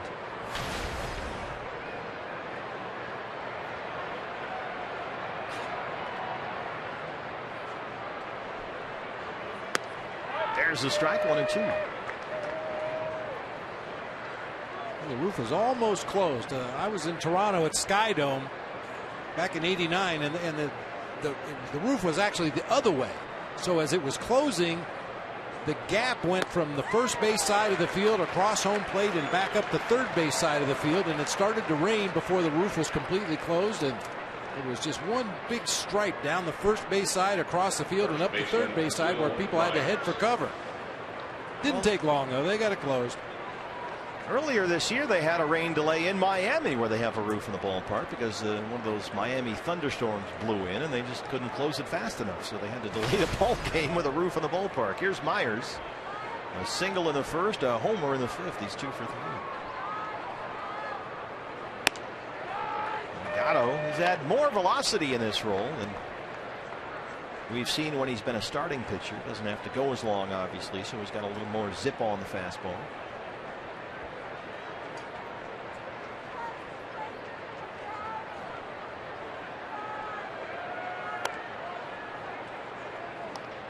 Another tremendous advantage to having a retractable roof is you don't have to worry about a tarp down the first or third baseline. We've seen many corner infielders, corner outfielders chasing foul balls and have to maneuver around or over the tarp to get to the ball. Not a problem here. And that great play that Nolan Arenado made for the Rockies in San Francisco earlier this year, sliding over the tarp on the third base side. This was Will Myers in his last at bat, leading off the 5th inning against Jeremy Hellickson.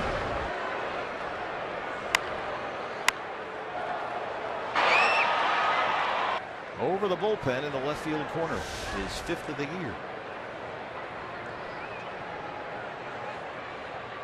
Just in case the roof doesn't close if there's some type of malfunction.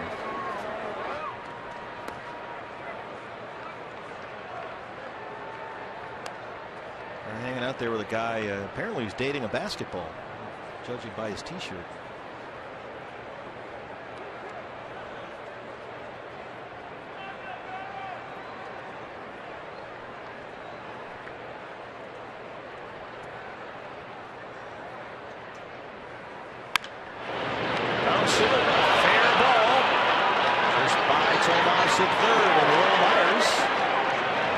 Into second with his 3rd hit tonight, his 8th double of the year. And now Myers is a triple shy this cycle. Second baseman, Corey Spanish. Myers kind of rolled over that one a little bit, imparting a little top spin. Looked like that to help that ball get by Tomas and down into the left field corner for a Will Myers double. Corey Spangenberg now.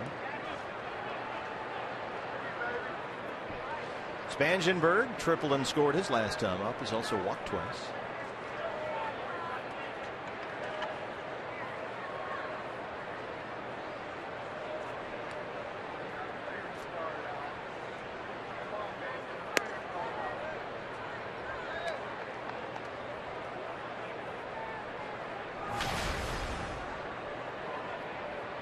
What Myers was hitless last night, 0 for 3, a walk and a strikeout, but 3 hits tonight. You really see why he's been so effective in the leadoff spot for a guy that throughout his young career so far has always been a middle of the order type bat. 3, 4, 5. It kicks away from Gozowich. Myers is in at third.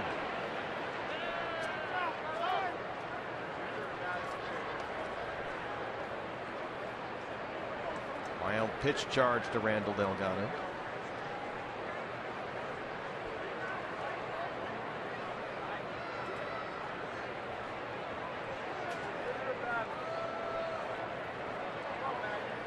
Never a good thing when two players in the opposing lineup are working on potential cycles. Yeah, you know it's not going your way. No. Padres have out hit the Diamondbacks 9-4. They lead at 5-3. Big swing and a miss there from Spangenberg. It's 2-1. Will Venable homered and tripled in his first two at bats. So he's got the two hardest ones checked off already. Myers has a single, a homer, and a double. He needs the triple. Standing at third after the wild pitch.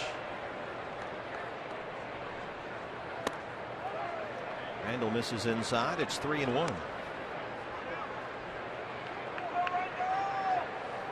This is the guy you want to get with Kemp and Upton coming up.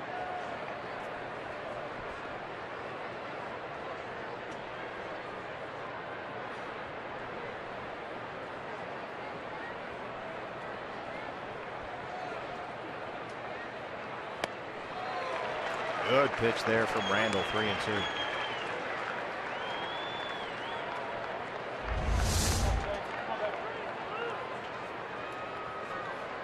That claw-like grip on that changeup, throwing the ball off his middle and ring finger of that right hand, really takes some velocity off. 3-2 pitch. Ball 4.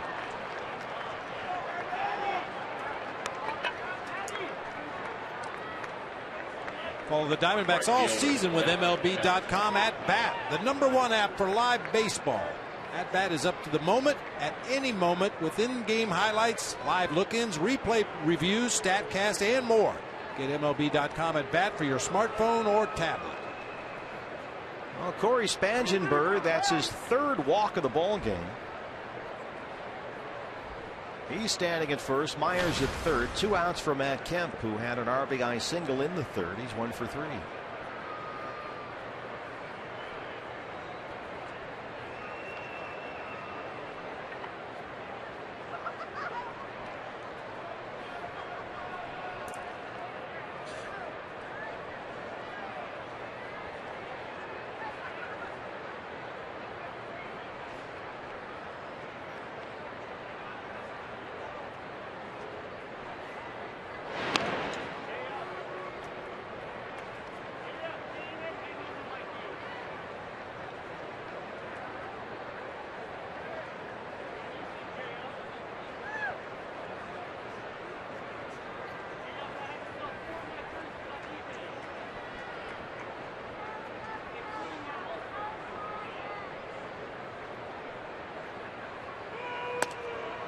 This is there. I know it's a little chilly here, BB, but how about this? That's the line for hot chocolate here at the ballpark in downtown Phoenix, Arizona on May the 8th.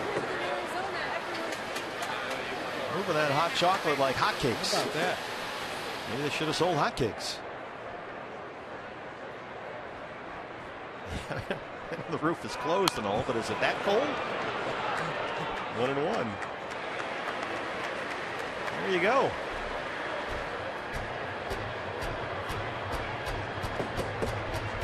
You got everything you need here at the ballpark at Chase Field.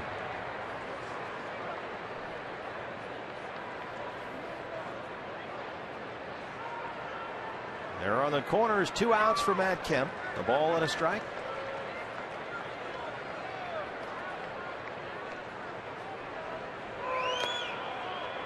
Bounces that one. 2-1 now.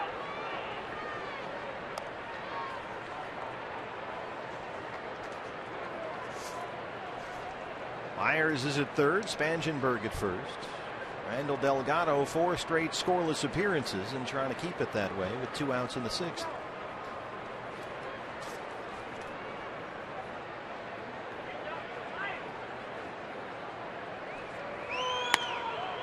Just misses off the plate away. 3-1. 3-1 changeup to Spangenberg before he ultimately ended up taking a base on ball. See if he goes to the changeup here to a right-handed hitter. Looks like fastball away. Right by him. It's full. 3-2. Keep in mind, anything hit down the lines or in the gap, Spangenberg with excellent speed will be off for the pitch from first.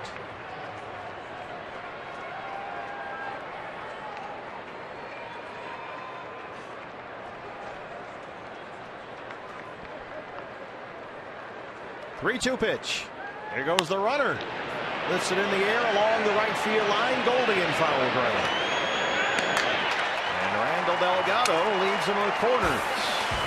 Bottom 6 coming up. Diamondbacks trail at 5-3.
Show coming up right after the conclusion of this one. Brandon Webb, I'm sensing we'll talk about Jeremy Hellickson's night. So what did you see?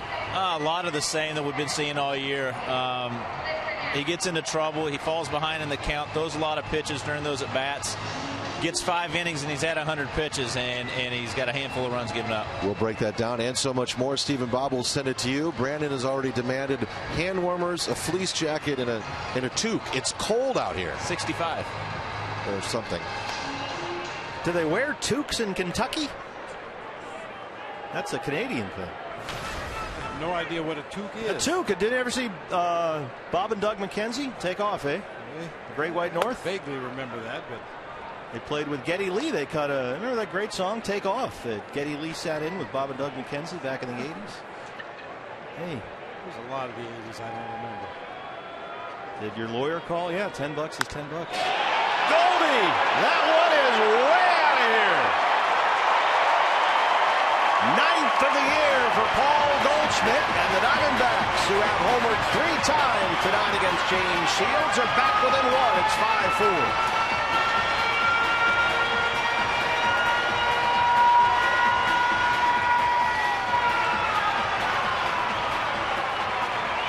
Goldie has now homered in 3 straight games. Instant offense. Shields out there on the mound. He knew where that one was headed. He's heard that sound before 9 other times this season. That was the 10th homer he's given up this year already. James Shields in his previous start gave up 3 homers. He's given up 3 here tonight. Back of the wall in left center field. 1-1 now on Peralta.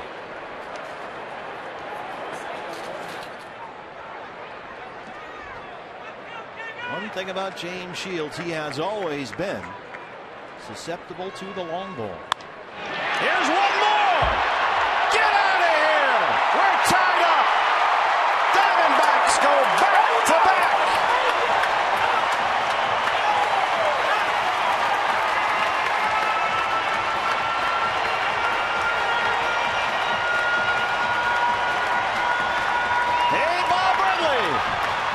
Sometimes you gotta live Tomas.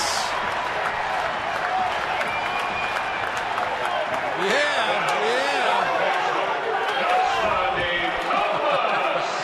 We might have started taking this on the road with us. It's a good call. Yeah. Brewers, Goldie and Peralta go back-to-back to open up the 6th. That's 3 home runs in 4 batters, going back to Pollock's homer with 2 outs in the 5th. Peralta's 4th of the year, and it's a 5-5 ball game. This offense has come alive since that hitters meeting after the series in Los Angeles.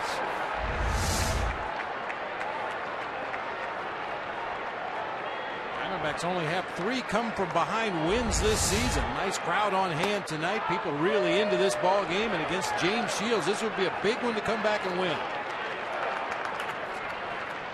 Tomas 0 for 2. He has struck out and fly out.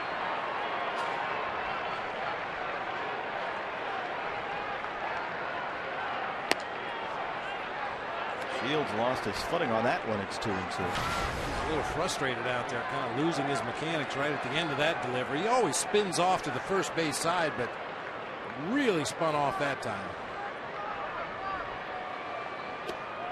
I saw Matt Kemp after that pop out to end the threat in the 6th, break his bat over his knee. And now Shields is getting rattled out there on the mound. The Padres have really been scuffling lately. They've lost 10 of their last 15 games, and if they lose this one, they'll drop under 500 for the year. And there's a walk to Yasmani Tomas. 2 homers and a base on balls to open up the Diamondbacks 6th. Just the 2nd walk issue tonight by James Shields. Second baseman, Aaron Hill.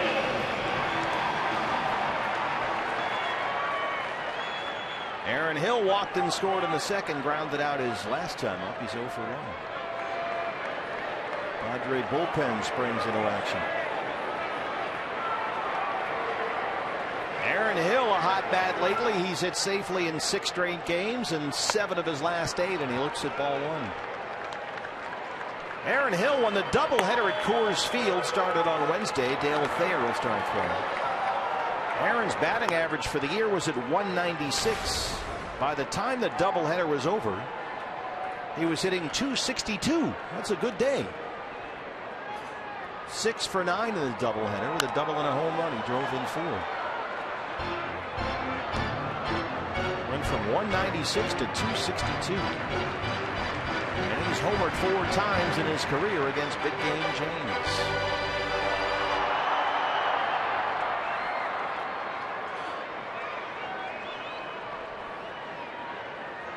The Diamondbacks last night a club record tying 8 doubles. Tonight they've homered 4 times off James Shields.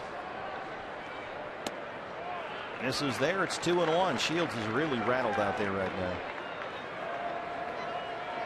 You a big believer in body language for a pitcher? Yeah, I am, and it's apparent in this inning that James Shields is a little shook up out there on the mound. He's very much in control. He's got a very high effort delivery, even when he's calm, cool, and collected. And now that he's a little upset, he's really flying around that mound. There goes Yasmani Tomas, and he's in there. 2nd career stolen base for Yasmani Tomas. Diamondbacks with their foot on the accelerator here in the 6th. What a horrible tag at second base. Goes out and gets the ball and then comes back with the tag. Ginsburg lets that ball travel an extra foot. They probably get the out at second base. The ball beat him, but Tomas got under the tag. Well, a pretty good throw there by Derek Norris, who's done a good job throwing out attempted base stealers for the Padres this year. Well, Tomas now in scoring position and a 3-1 count on Aaron Hill.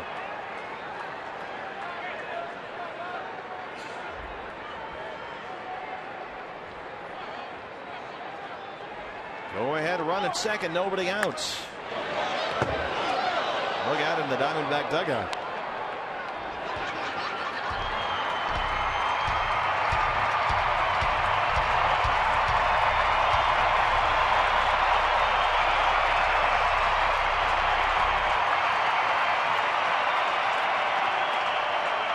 Diamondbacks, who trailed at 5-2, have come back to tie it 5-5. 3 balls, 2 strikes to Aaron Hill.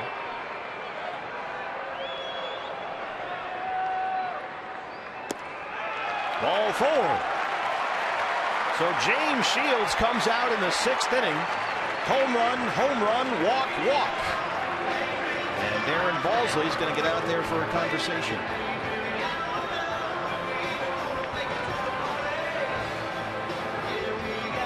Hey fans, Fox Sports Supports is proud to team up with AYSO, the world's largest soccer club. You can go to ayso.org/play.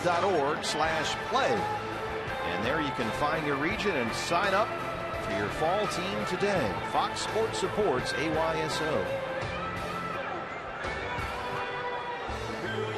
James Shields has given up 4 homers. He's walked 3. Diamondbacks have 2 on, nobody out, 2 runs in. And here's Owings, who homered back in the 2nd. Tomas the runner at 2nd, and Hill aboard at 1st.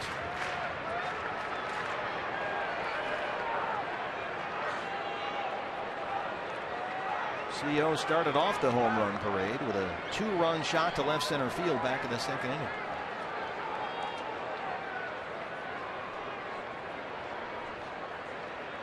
Squares to bunt. That one's up near his head.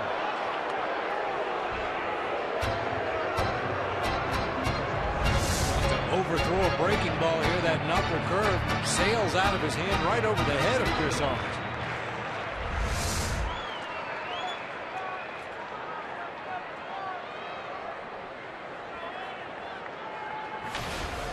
Myers at first, playing in front of the runner, Aaron Hill.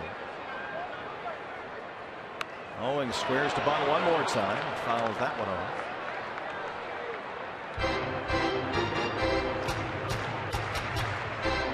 CO trying to bunt here. He's got Tuffy on deck, pitcher spot after that. Andy Green 3rd. We saw Chip Hale throughout spring training in the early part of the season in similar situations try to bunt on the first strike and then turn the hitter loose on a hit and run on the next delivery. Somewhat of a risky move with a couple runners on here in a tie ball game. Owings showing bunt instead. And again, Shields buzzes the tower. 2 balls and a strike. The idea being you show bunt on the first pitch. It brings the infield defense in. Everybody's anticipating a bunt, possibly opening some holes in that infield. And then you turn the hitter loose, start the runners, and hope he finds one of those holes.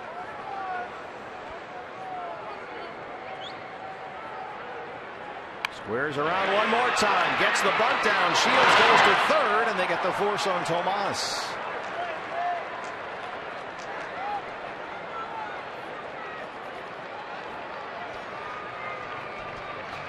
Good athletic play by James Shields right there, bouncing off the mound. A little surprised he got the lead runner, but he's probably listening to his catcher, Derek Norris. Everything's in front of the catcher, and he obviously yelled instructions to Shields to go to 3rd base, and they got it there just in time to get Tomas. Fielder's choice, 1-5 on the putout. So now it's Aaron Hill at 2nd. Chris Owings aboard at 1st. 1 out for Tuffy, who has struck out twice tonight after he hit 3 doubles last night. First pitch, yanks it foul down the left field line. A nice play there by Dave Butrewitz off the care of our Golden Glover down there. This was Tuffy last night. Maybe the best offensive night of his career. 3 hits, all doubles. He drove in 4. First one was a little bit of a jam shot off the hands down the left field line, but the next 2 he hit hard to the middle of the field. Big night for Tuffy. The first catcher in the majors this year to hit 3 doubles in one game. That one's in the dirt. It's even 1-1. And Tuffy over his last 3 games, all starts. Coming into tonight, 7 hits and 11 at bats, 3 doubles, 5 RBIs, but 0 for 2 so far tonight.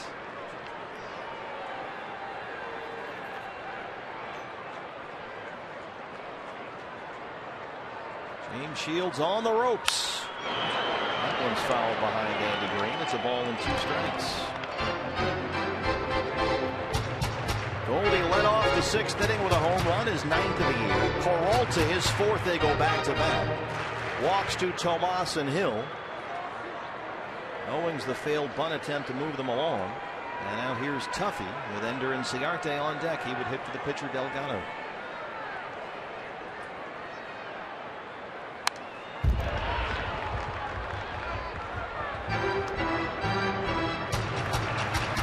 Madison Ford bullpen. Enrique Burgos, the big right-hander.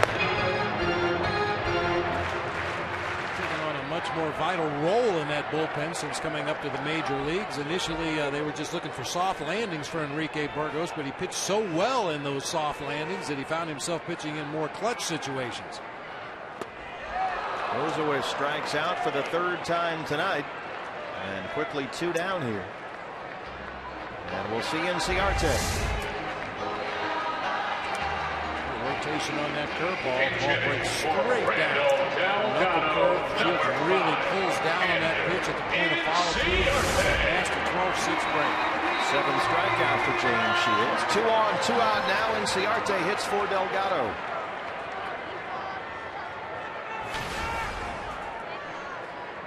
Ender batting .314. He was 1 for 5 with a double and a run scored last night. Diamondbacks have done very well lately with 2 out runs. See if they can get at least 1 more here and take the lead. There's a strike.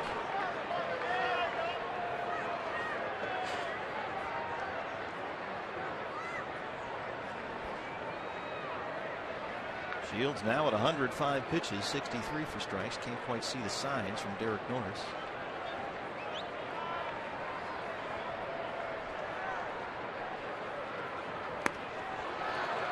All tied up there. Ender down 0-2.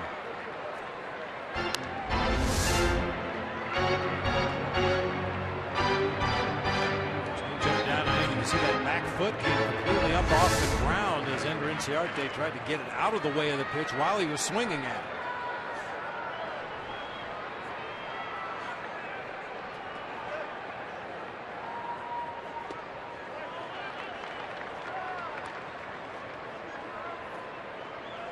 Ender had a big series against the Padres at Petco Park last month. First meeting of the year between these two. 5 hits in the 3-game set.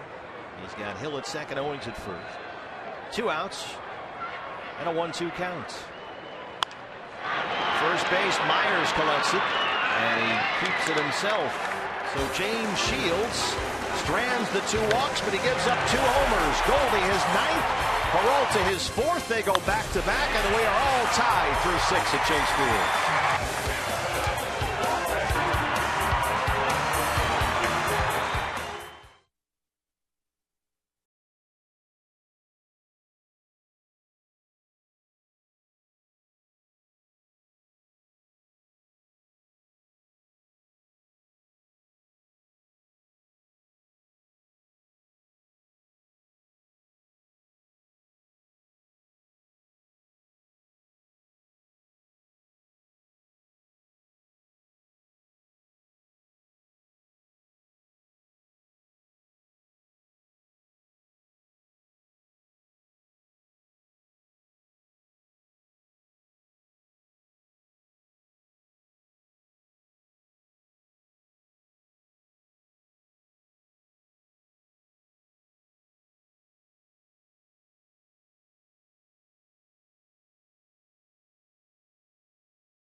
Our Gila River game summary. Diamondbacks at one point had a 2-1 lead in the ball game after Chris Owings hit the first of 4 Diamondback homers tonight. But then the Padres took a 5-2 lead. They started hitting some long balls. Will Venable in the 2nd and Will Myers in the 5th. But the Diamondbacks have come back to tie it up. The Padre homers. Venable, that's his 3rd of the year. And then Myers to lead off the 5th, his 5th over the bullpen in left field. And so we're 5-5 as we start the 7th in a very entertaining ball game. Glad you're with us here on Fox Sports Arizona. The big right-hander on for the 5th time this year. It's Enrique Burgos, 8 strikeouts in his last 3 outings. He was closing games for Robbie Hammock at AA Mobile about a week or so ago, but boy, he has really shown his stuff here at the big league level so far. Justin Upton, Yangervis Solarte, and Derek Norris, 4, 5, and 6 in the San Diego 7th against Enrique Burgos.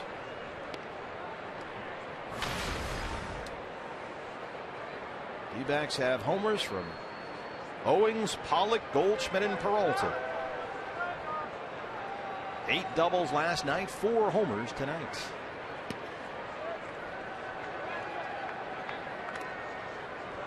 Upton doubled in the 3rd, and a fielder's choice RBI his last time up. He's 1 for 3. We have the throwback look on Enrique Burgos' picture out there. After our first of 7 throwback Thursdays here last night, purple and teal all over the ballpark. And you can buy some right here at the ballpark. Behind home plate, they have some areas, some merchandise areas, or go in the newly remodeled team shop, which is just terrific. Behind third base here at the ballpark, and outside the main concourse, Upton draws a leadoff walk.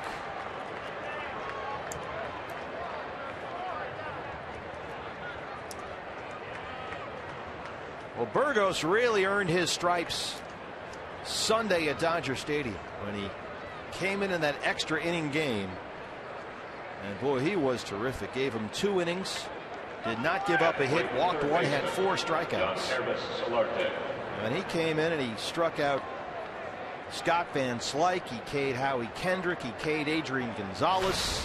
I mean, some big time guys, and he was terrific. Yangervis Solarte singled his last time up, 1 for 3. There's a strike at 96.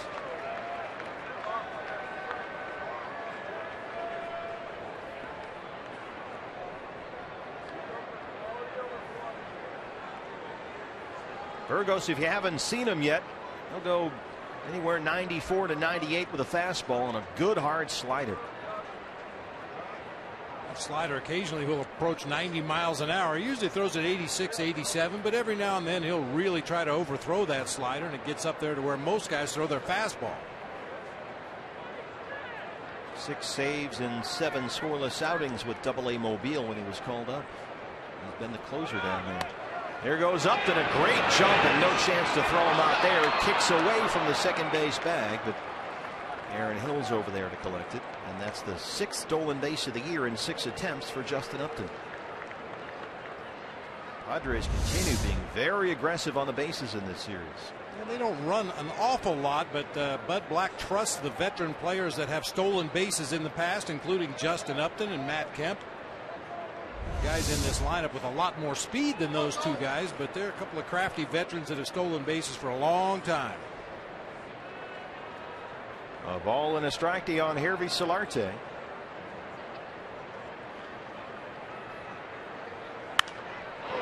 Lifts it up in the air. This is going to get foul behind the Diamondback dugout.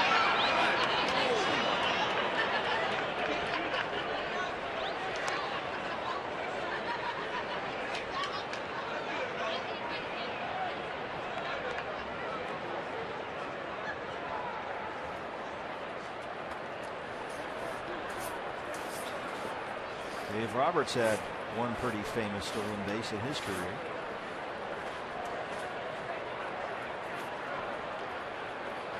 Just in ahead of the throw of Jorge Posada. Those are the guys you know are base stealers. When everybody in the world is expecting you to steal a base and you do it anyway. Solarte strikes out. And in that situation back in 04, the whole planet knew that he was going. The most famous stolen base in Red Sox history. Burgos strikes out Solarte for the first out in the 7th. Almost hit him in the back foot. We talk about that back foot slider all the time. That's a great example right there. Looked like a strike on the inside corner. By the time Solarte swung at it, it very nearly hit him in the back foot. You got to be careful with this guy, Derek Norris. He's 0 for 3. 302 on the year.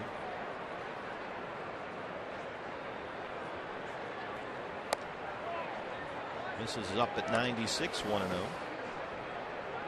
Jim Joyce doesn't usually go for that high strike. That one appeared to catch the top of the strike zone, but Jim doesn't usually call him up there at the top. It's a pretty good location for Burgos. Hard and into the right-hand hitter. Here's the 1-0.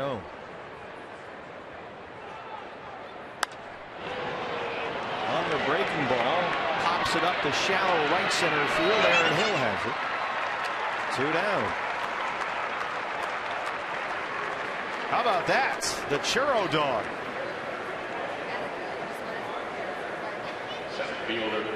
That's big league.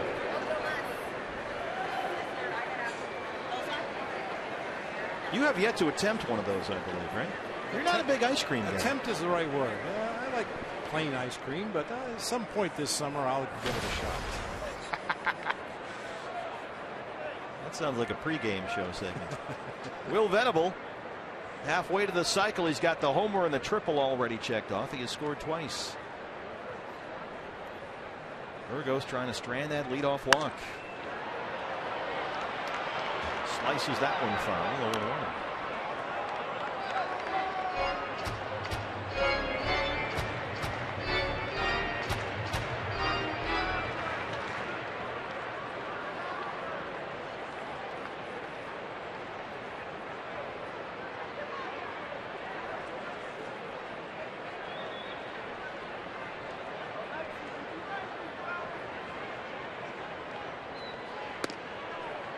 '96 misses down and away, 1-1. Good crowd here tonight. Roof was open. He had to close it with some rain moving in. Seen a little bit of everything here tonight. 6 home runs by the two teams, 4 from the D-backs. As they have come back from 5-2 down to tie it up 5-5. 1-1 to Venable. In there for a strike.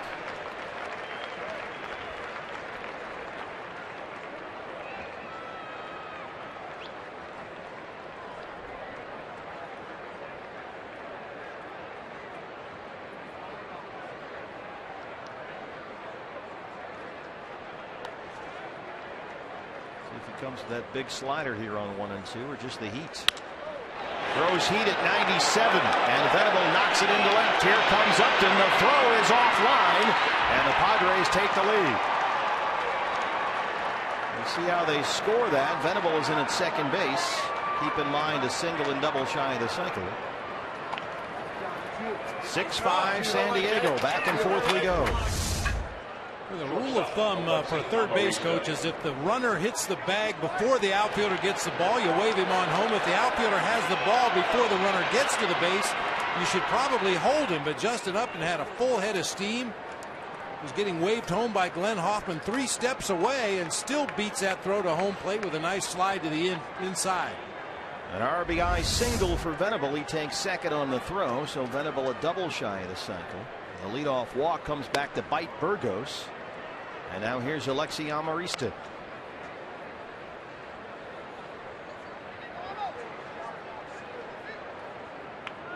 Amarista, an RBI fielder's choice in the 4th. He's 0 for 3. And how about Will Venable? 4 for 30 on the season coming in. And he's 3 for 4 tonight. He's got 2 RBIs. He's scored twice. Padres now with 10 hits, 6 for the Diamondbacks. Burgos behind Amarista, 2 balls and no strikes. Pitcher spot is up next. Jed Jerko is in the on-deck circle. He would hit for Shields. 3-0. This has been the issue with Enrique Burgos throughout his journey through the Diamondback minor league system. The command, he can get very erratic at times. It's been much improved lately, but that has always been his big problem. He's put up some very high walk totals in the minor leagues. There goes the runner. Venable is out at third. Padres trying to stay aggressive on the bases. Venable takes off for third. And they throw him out to win the inning. Tomas applies the tag, but the Padres get one. They take a 6-5 lead. Stretch time to Chase.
Last 4 games, including tonight. Look at all this D-back offense.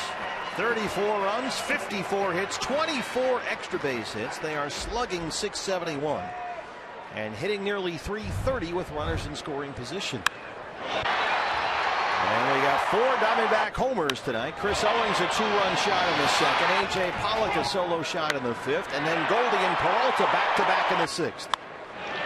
But the Padres get a run top 7. They take the 6-5 lead. A.J. Pollock can't beat it out. Solarte throws him out at first. Hervey Solarte. And hold the phone. We'll have a look. It looked like that was going to be a successful swinging bunt. What a barehanded play by Solarte, however. Ooh, very close down there at the end. We're going to take a look at this one this late in the ball game. They are going to the headsets. The Diamondbacks will challenge.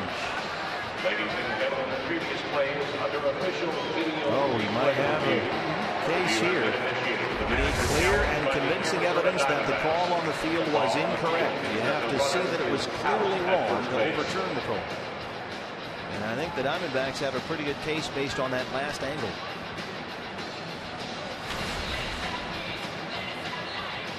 Take another account of Diamondbacks challenges from our friends at Mix One, helping us keep track of all the Diamondback challenges this year. Call on the field is out at first, and the headsets are on. Jim Joyce, the crew chief, and Greg Gibson, the first base umpire. Headsets coming off. Oh, he's safe. He is safe at first. The Diamondbacks win the challenge, and Pollock's aboard to lead off the 7th.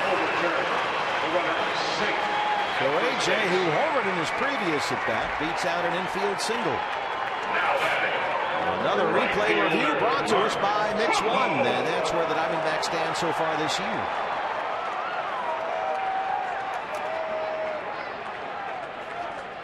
Well, this is a wild ball game we got going here tonight. Here's Trumbo, 0 for 3 so far.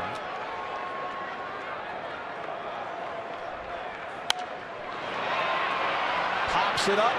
First base side. Myers, Spangenberg calls him off and just does hang on for the first out of the bottom of the 7th.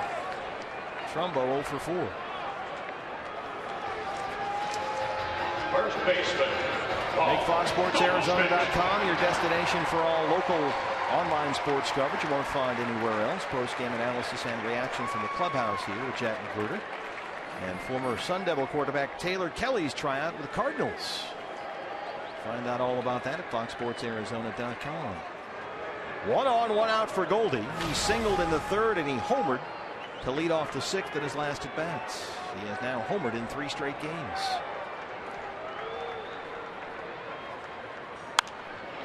That's in the seats and out of play.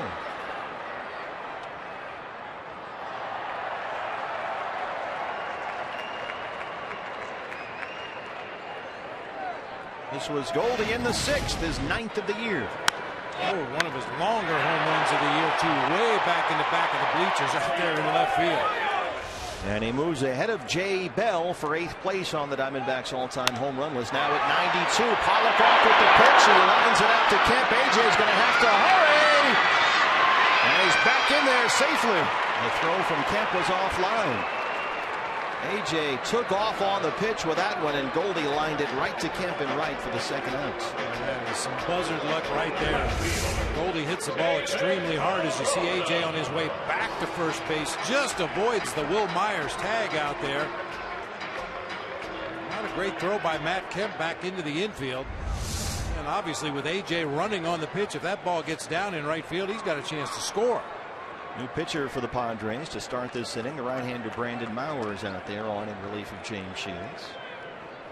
This guy is very tough on right-hand hitters. He has held righties to an .095 batting average this year, the 4th best mark against right-hand hitters in the National League. The left-hand hitting David Peralta looks at ball 1.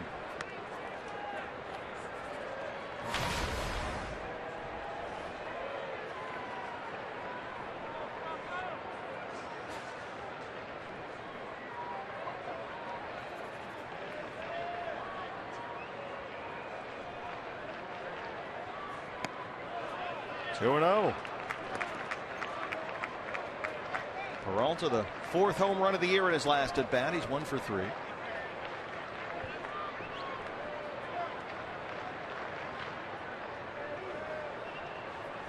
After David had a career high 4 hits last night.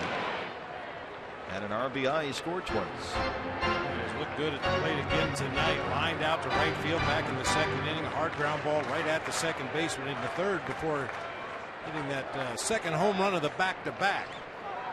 Overshift is on for the Padres. Solarte, the third baseman, playing in the second base spot. Spangenberg about 8 or 10 feet out there in shallow right. All that room on the left-hand side for Peralta.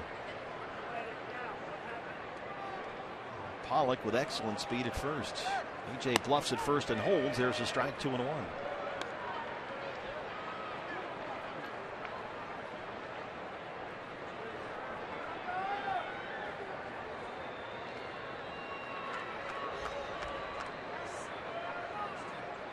With 2 outs here, anything to the left-hand side has a chance to tie the ball game. There goes Pollock. It's a low pitch in the dirt, and AJ is out of there.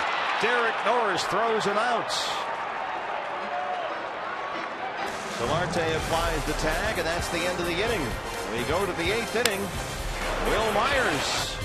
He will bat 3rd in the inning. He is a triple shy of the cycle.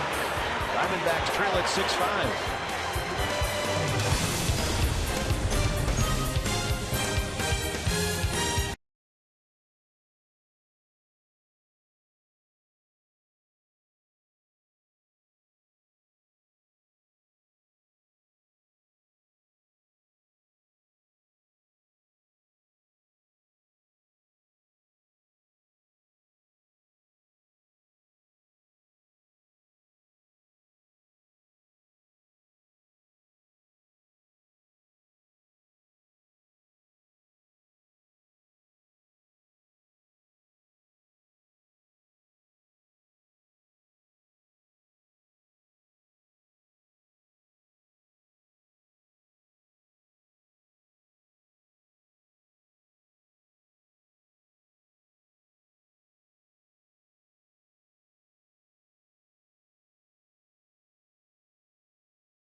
Gig Life high-speed highlights presented by Cox. Bud Black is out there with Jim Joyce. Alexi Amarista, when the top of the 7th inning ended, was at the plate when Will Venable was thrown out trying to steal third to end the inning. And now it looks like Jerko, who was on deck ready to hit for the pitcher, is going to take the at-bat, but Myers, the leadoff man, is on deck.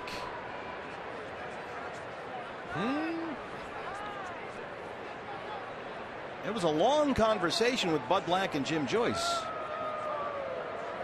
Amarista is 8th in the order. He was at the plate when the top of the 7th inning ended.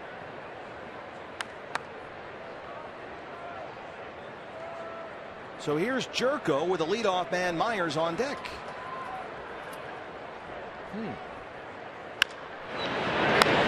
Tomas at third. One pitch, one out for Brad Ziegler.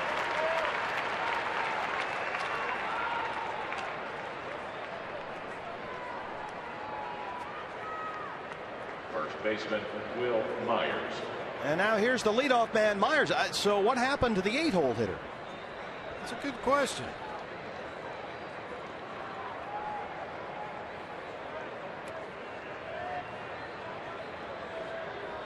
One thing that may have happened, the pitch to Amarista when Venable was thrown out trying to steal third might have been ball 4. I think you're right. I think that's exactly what Chip Hale was asking one of his coaches down there on the bench. So even though the inning ended, it counts as a walk to Amarista, so the 9 spot leads off the inning. Now all the umpires are going to have to get together and figure this out.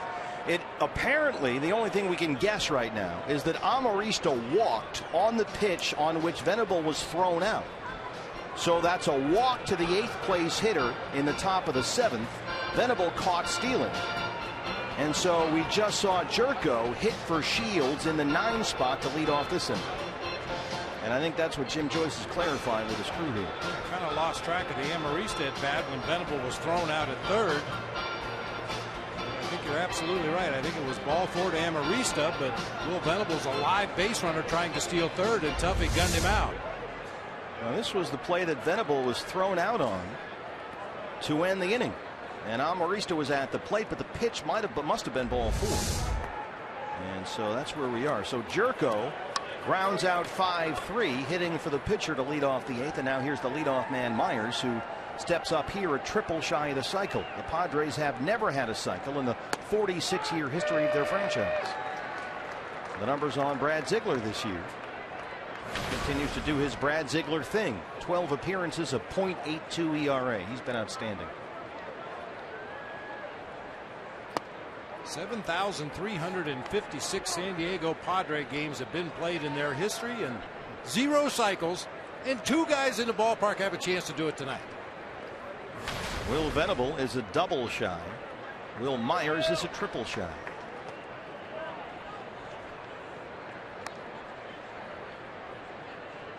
Two balls and a strike now to Myers.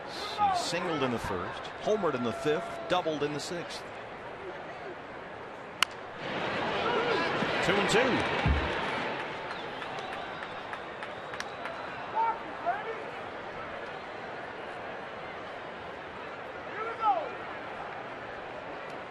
It seems like somewhere along the line Tony Gwynn would have hit for the cycle. Yeah, that's amazing, isn't it? Yeah, it really is. It just kind of shows you what a fluke hitting for the cycle is. It's more of a statistical oddity than anything else.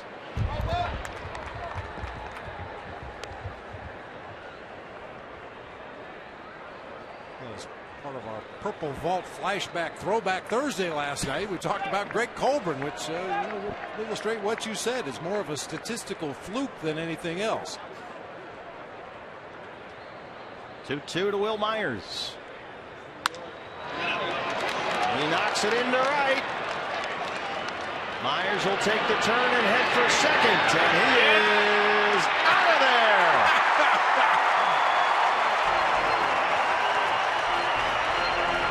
Well, he needed the triple for the cycle. Thrown out, trying to get his second double tonight.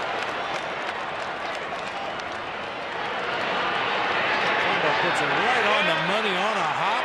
Will Myers can really run. Trying to stretch that single into extra bases, is gunned down at second base. Nice throw by Mark Trumbo. Chris Owens applies the tag. 2 down now for Corey Spangenberg. That's a good time to take a chance if you're Will Myers. You got the right fielder, a right-handed thrower moving toward the foul line. He's going to have to right himself. Get that throw back on line to second base, and Trumbo did exactly what he had to do. Single for Myers, his 4th hit tonight. 9-6 on the putout at second. And a 1-out count to Spangenberg, who has reached base safely all 4 times he's been up there. He's got 3 walks and a triple. He scored twice.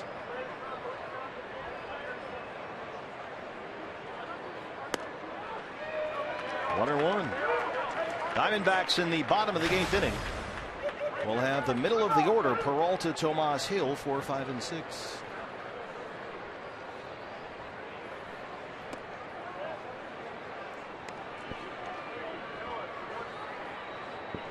Six 11-0 for San Diego, 5-7-0 for Arizona. A night that has seen 6 home runs in the ball game, 4 by the Diamondbacks. Big swing and a miss from Spangenberg, and it's 2-2.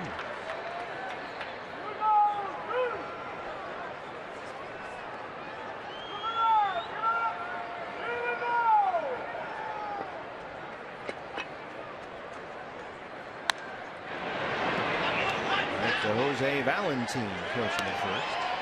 Well, Brad Ziegler coming off that microfracture surgery on his left knee, that front knee, the plant leg.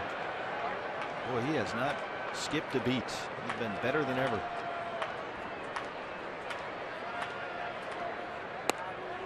This is inside, and it's full 3-2. Matt Kemp is on deck. Spangenberg's already walked 3 times tonight. Make it 4.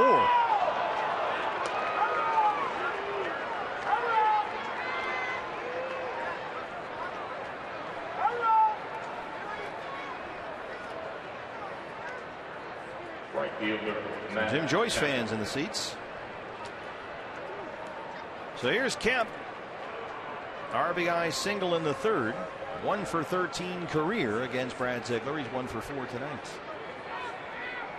And keep your eye on Spangenberg. He's got good speed down there at first, and the Padres have been uber aggressive on the bases here tonight.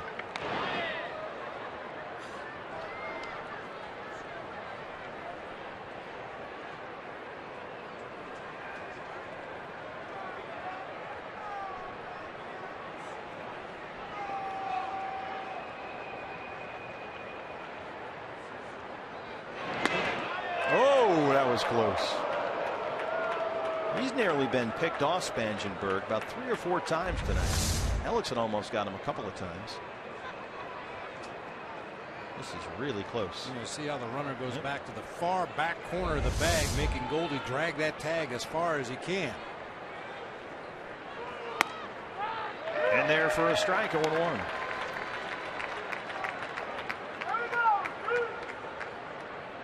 Spangenberg has drawn as many walks in this ball game as Mark Trumbo and Yasmani Tomas, Chris Owens, Ender Inciarte, and Tuffy Gosewich have all year long. 5 plate appearances, 4 walks, and a triple.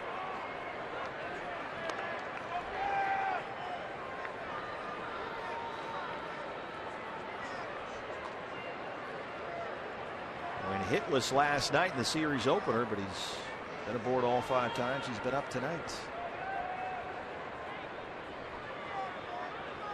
Spangenberg holds it first. Big swing and a miss for Matt Kemp, and Ziegler's ahead 1-2.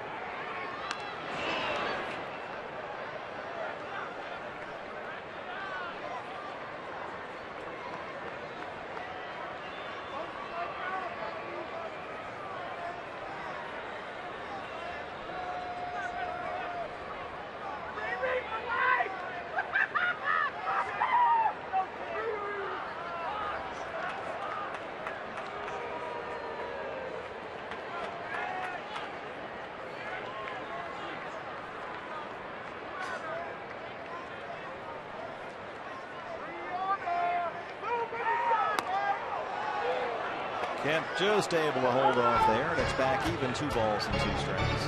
Good pitch that time from Brad Ziegler, trying to lead Kemp right out of the strike zone. That flat slider started over the outer third of the plate and then swept over into the left-handed batter's box. Kemp able to check his swing that time. This is another frisbee on the way. Spangenberg holds. Kemp knocks it in the seats.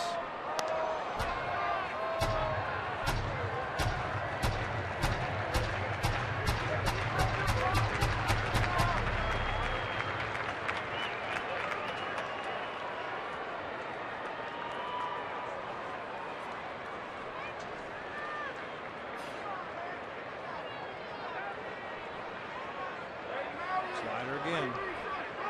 Down and away. Kemp chases, but just does get a piece of it right to Glenn Hoffman up there. And Spangenberg on the move that time.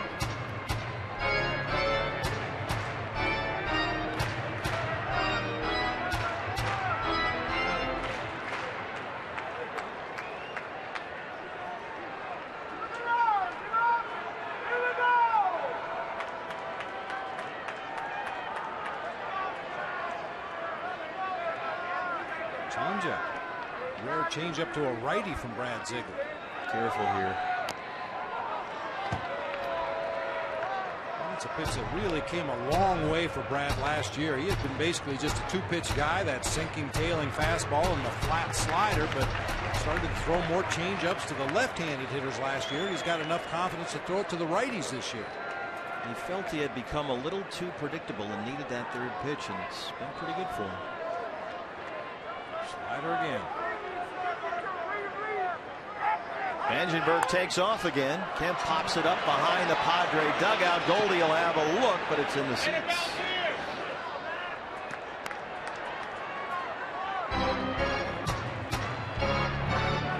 Diamondback Live postgame show comes your way. Brandon Webb's out there with Todd Walsh. Jody Jackson will have reaction from the Diamondback clubhouse right after our ball game here on Fox Sports Arizona.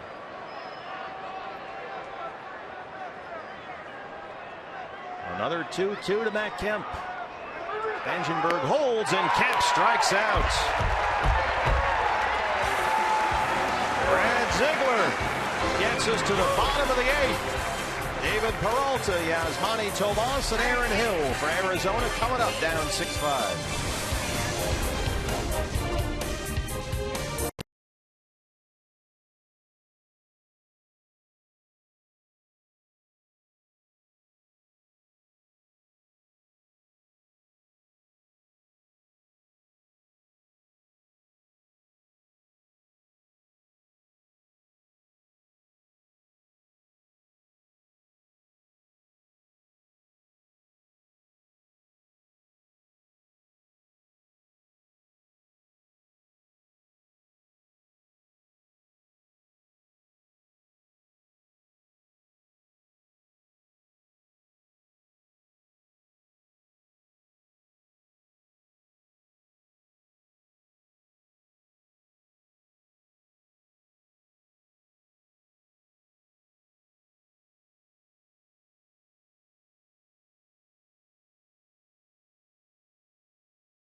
Post-game show, lots to talk about, lots of baseball left, but Brandon, I know you'll talk about James Shields. You love that curveball that he was getting for the strikeout, but where did it get away from him tonight? Well, after the 5th inning, the last hitter, Pollock hitting a home run, Then to lead off the next inning with Goldie and Peralta with 2 more home runs. He's a cool, calm, collective guy.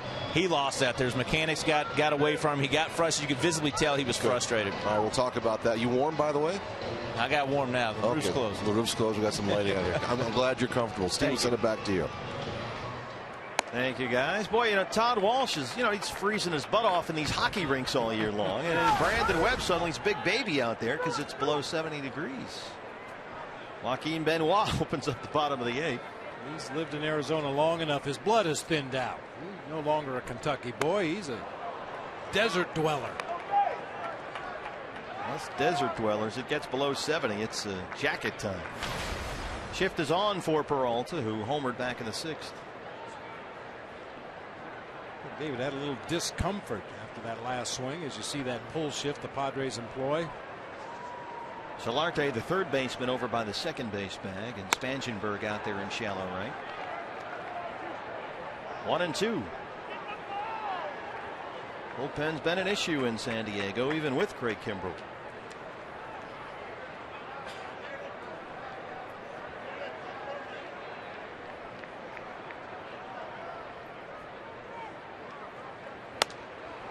Joaquin Benoit comes in and blows away Peralta for the first out here in the 8th. Benoit, fastball, changeup, slider pitcher. He can get the fastball up there in the mid-90s. Elevated that one to David. Right through it. Yasmani Tomas 0 for 2 with a walk, coming off his second straight 3-hit game last night. He's at .327 on the year.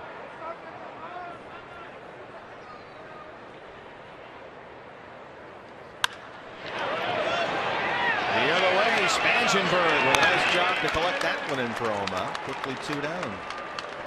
Hey fans, we invite you to play Kachinko by signing up at one of the 16 interactive kiosks right here at Chase Field during any Diamondbacks regular season home game.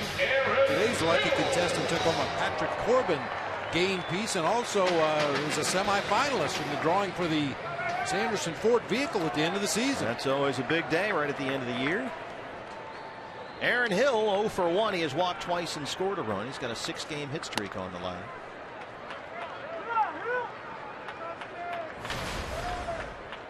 It's been a good matchup for Aaron in the past. 4 for 8 lifetime against Benoit with a couple of doubles.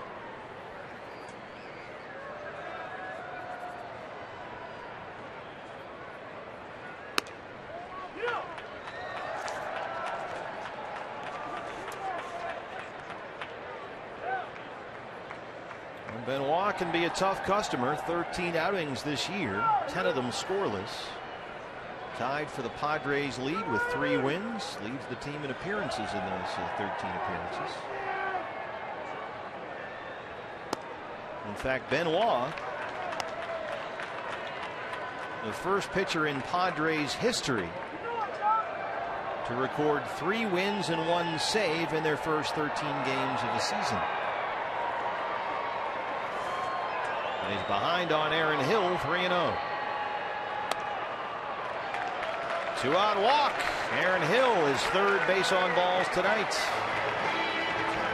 Which matches his season total coming into play tonight. Shortstop, Chris Owings. After Aaron Hill walked in the second, CO did that. Good to see. Nice quick swing on a high fastball. 2 for 4 last night. 1 for 3 with a homer here tonight. He's driven into. Hill the tying run at first, 2 outs. Right to Myers at first. He didn't even have to move. A big time hang with him for Owings ends the 8th inning. We go to the 9th. Diamondbacks trail it 6-5.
Hey fans, tonight after the Diamondbacks Live postgame show, Fox Sports Live offers a full night of NHL and NBA playoff action, plus all the highlights from tonight's Major League Baseball games. Fox Sports Live, tonight at 10 on Fox Sports 1, or you can watch right here on Fox Sports Arizona following the Diamondbacks Live postgame show. Brad Ziegler back out there for the ninth. Upton, Solarte, Norris 4, 5, and 6 for San Diego. Diamondbacks trail at 6-5. Justin Upton so far has a double, an RBI fielder's choice, a walk and a stolen base. He scored a run.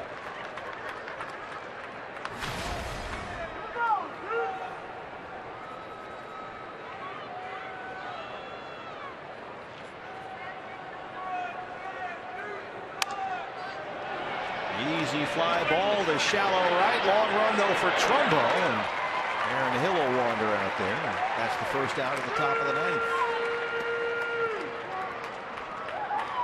Brings up Jan Hervey Solarte. Third baseman, Jan Hervey Solarte is single in the fifth. He's 1 for 4.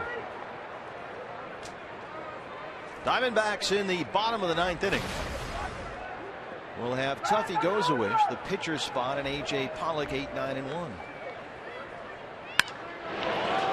Drives it out to left. Peralta backing up out there, and he runs it down. David Peralta just shy of the wall in left field. 2 down. Boy, it helps to know where you're at on the field. David Peralta never took his eyes off that fly ball. He could feel the warning track underneath his feet. Knew he was getting close to the wall, but had enough room to make the play. That's always a tough one for an outfielder. That ball hits straight over your head or straight at you. Tough initially to judge how hard it's hit, and then if it's over your head, you've got to retreat quickly to make the play. Derek Norris 0 for 4. And you have to remember, when you're trying to come back against the Padres, now you have to deal with this guy, Craig Kimbrell. He is warming up in the San Diego bullpen.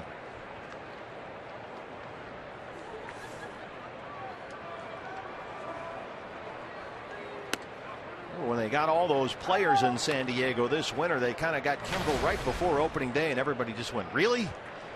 I mean, you're kidding me, right? What's next? What's left? A.J. Preller not messing around. His first year as the Padre GM.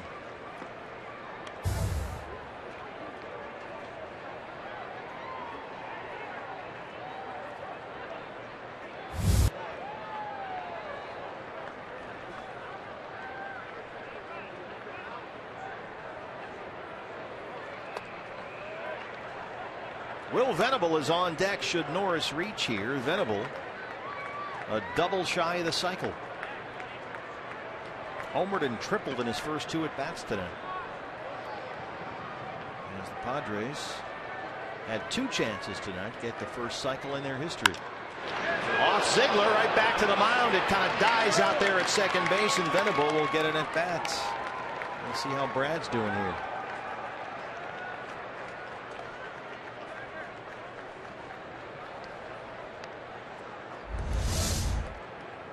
Brad a little frustrated. I think he thought he should have made a play on that ball. Hit right back at him. Looked like it hit him on the inside of the right leg and then ricocheted over to the right side where nobody could make a play.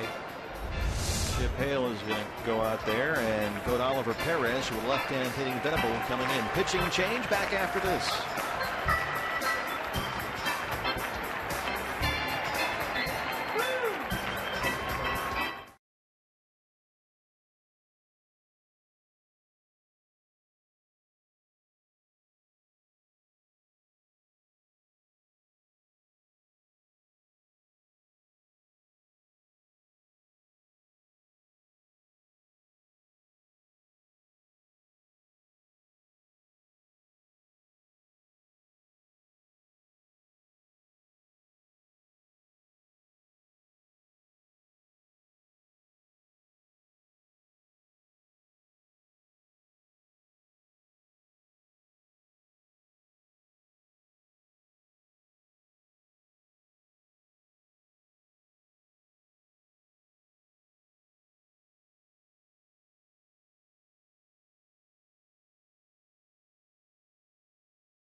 Oliver Perez on from the Diamondback bullpen to try and get this final out in the 9th inning. He'll work to Will Venable. Since 1969, the San Diego franchise has played 7,358 games and never had any player hit for the cycle. There have been 140 cycles since the start of the 1969 season, none by the Padres. They've allowed 6, they've never had one. Only the Padres and the Marlins have never had a cycle. And Will Venable, who's a double shy of the cycle coming up here, has 1 hit in his career against Oliver Perez, and guess what? It's a double. So the chance for Venable to make some Padre history here. Derek Norris is the runner at first, 2 down. And Venable will hit. He homered in the 2nd, tripled in the 4th, singled in the 7th. All that information courtesy of the great Dan Hyatt from our research department here. Also, remember, the Padres have never had a no-hitter either.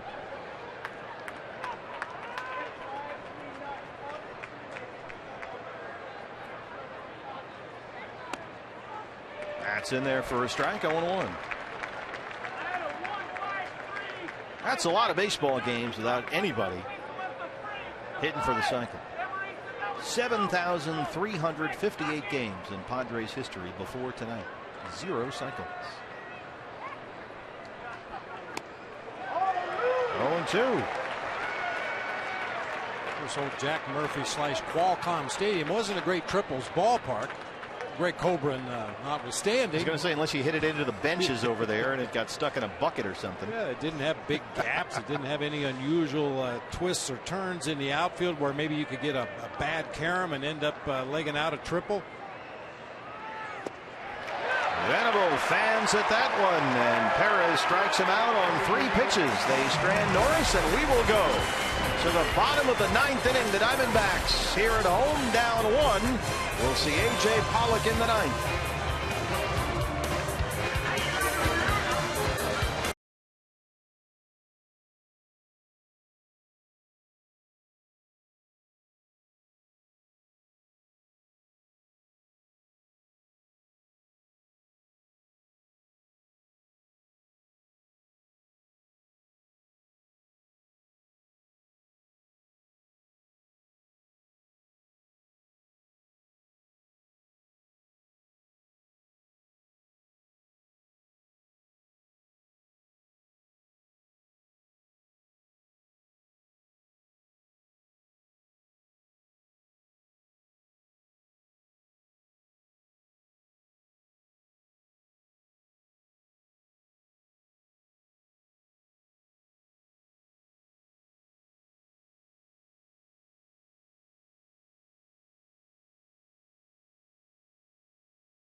Conditioning cool plays of the game. Goldie and Peralta back-to-back homers in the 6th. The Diamondbacks have homered 4 times tonight.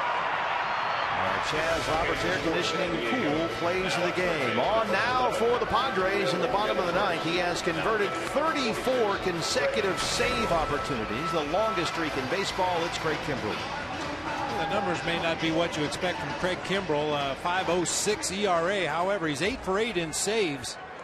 8 opportunities, 8 saves. In non-save situations, he's been banged around a little bit. His ERA at 13.5 in 4 games when it was not a save situation. 2.25 in those 8 games that he saved. Will Middlebrooks replaces Yangervis Solarte at third base. He will hit 9th for the Padres. Pitcher spot now 5th in the San Diego order. Cliff Pennington bats for Tuffy Gozawish to lead off the Arizona 9th.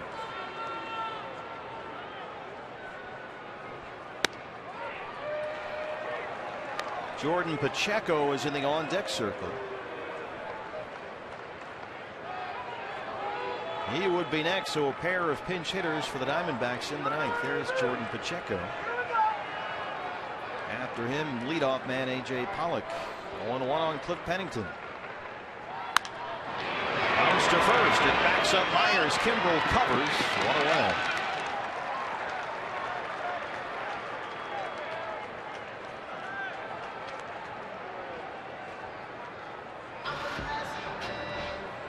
Jordan Pacheco.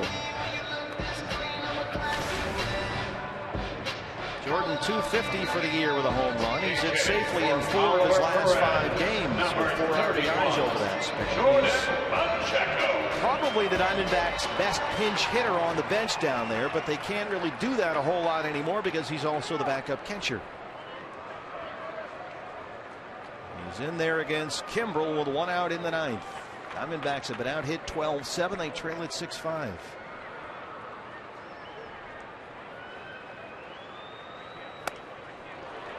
.97 right by him. 0-1.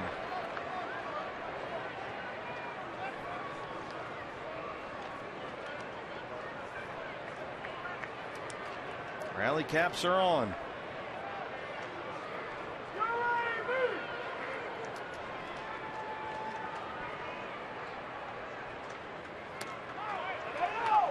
Yes, he went, says Greg Gibson at first, and it's 0-2.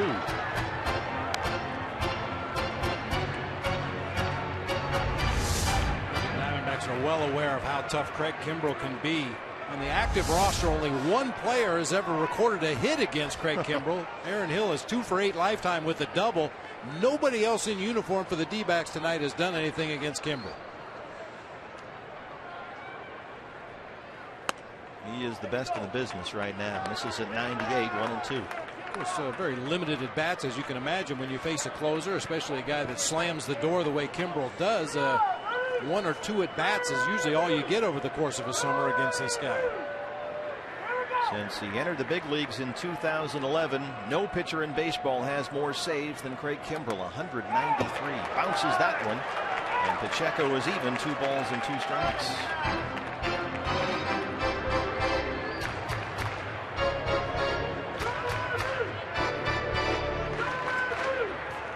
Rally hats in place, sequins and all. Nice.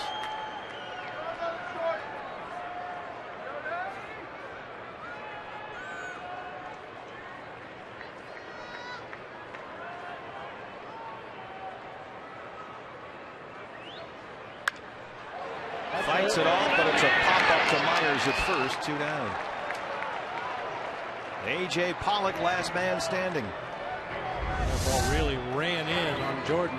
Center field, A.J. Late swing, hit it down near the handle. Ball carried out to Will Myers at first base. Fortunately, didn't break his bat on that fastball. So it's up to A.J. 2 for 4 tonight. A homer in the 5th, a single in the 7th. He's 2 for 4.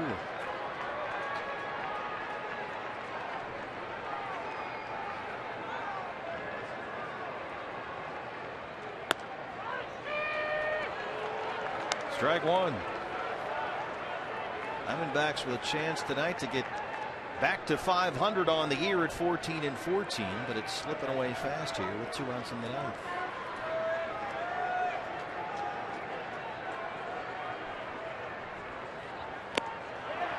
Chases that one in the dirt. Down to their last strike at 0-2. Gas in the upper 90s. You tend to start that bat a little quicker than you normally would, and makes yourself real susceptible to that breaking ball.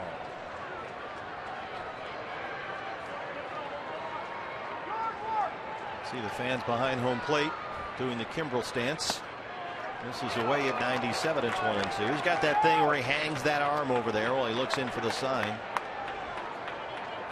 Some of the fans behind home plate having some fun with him. It's funny too, because I told the story when we were in San Diego earlier this year. Kimbrel didn't realize he looked like that until he signed a picture one time. A lady had a picture of him in that stance. He didn't realize his arm was out that far.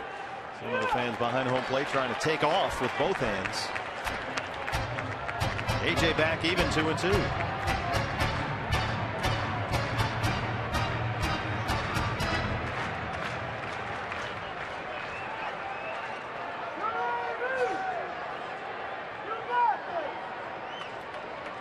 Trying to get a base runner and get Gold Rumbo up to the plate. 2 balls and 2 strikes, 2 outs.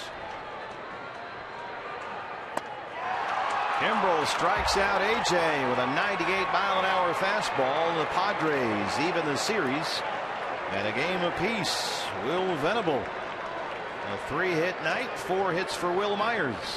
And the Diamondbacks drop to 13-15 on the year. That snaps the 3-game winning streak. Good effort tonight all the way around. Another disappointing start by Jeremy Hellickson, but it's a good ball game to watch. Back and forth all night long. Yeah, the Diamondbacks, this is the most runs they've scored in a loss this season. They drop at 6-5 and lose the ball game despite hitting 4 home runs. Chris Owings, A.J. Pollock, Goldie, and Peralta go back-to-back. But the Diamondbacks fall short. 6-5 your final score. Let's start the postgame show. It's time for Diamondbacks Live here on Fox Sports Arizona. Brandon Webb is with Todd Walsh. Todd. Thank you very much, Steve. I think you just started it, Brandon.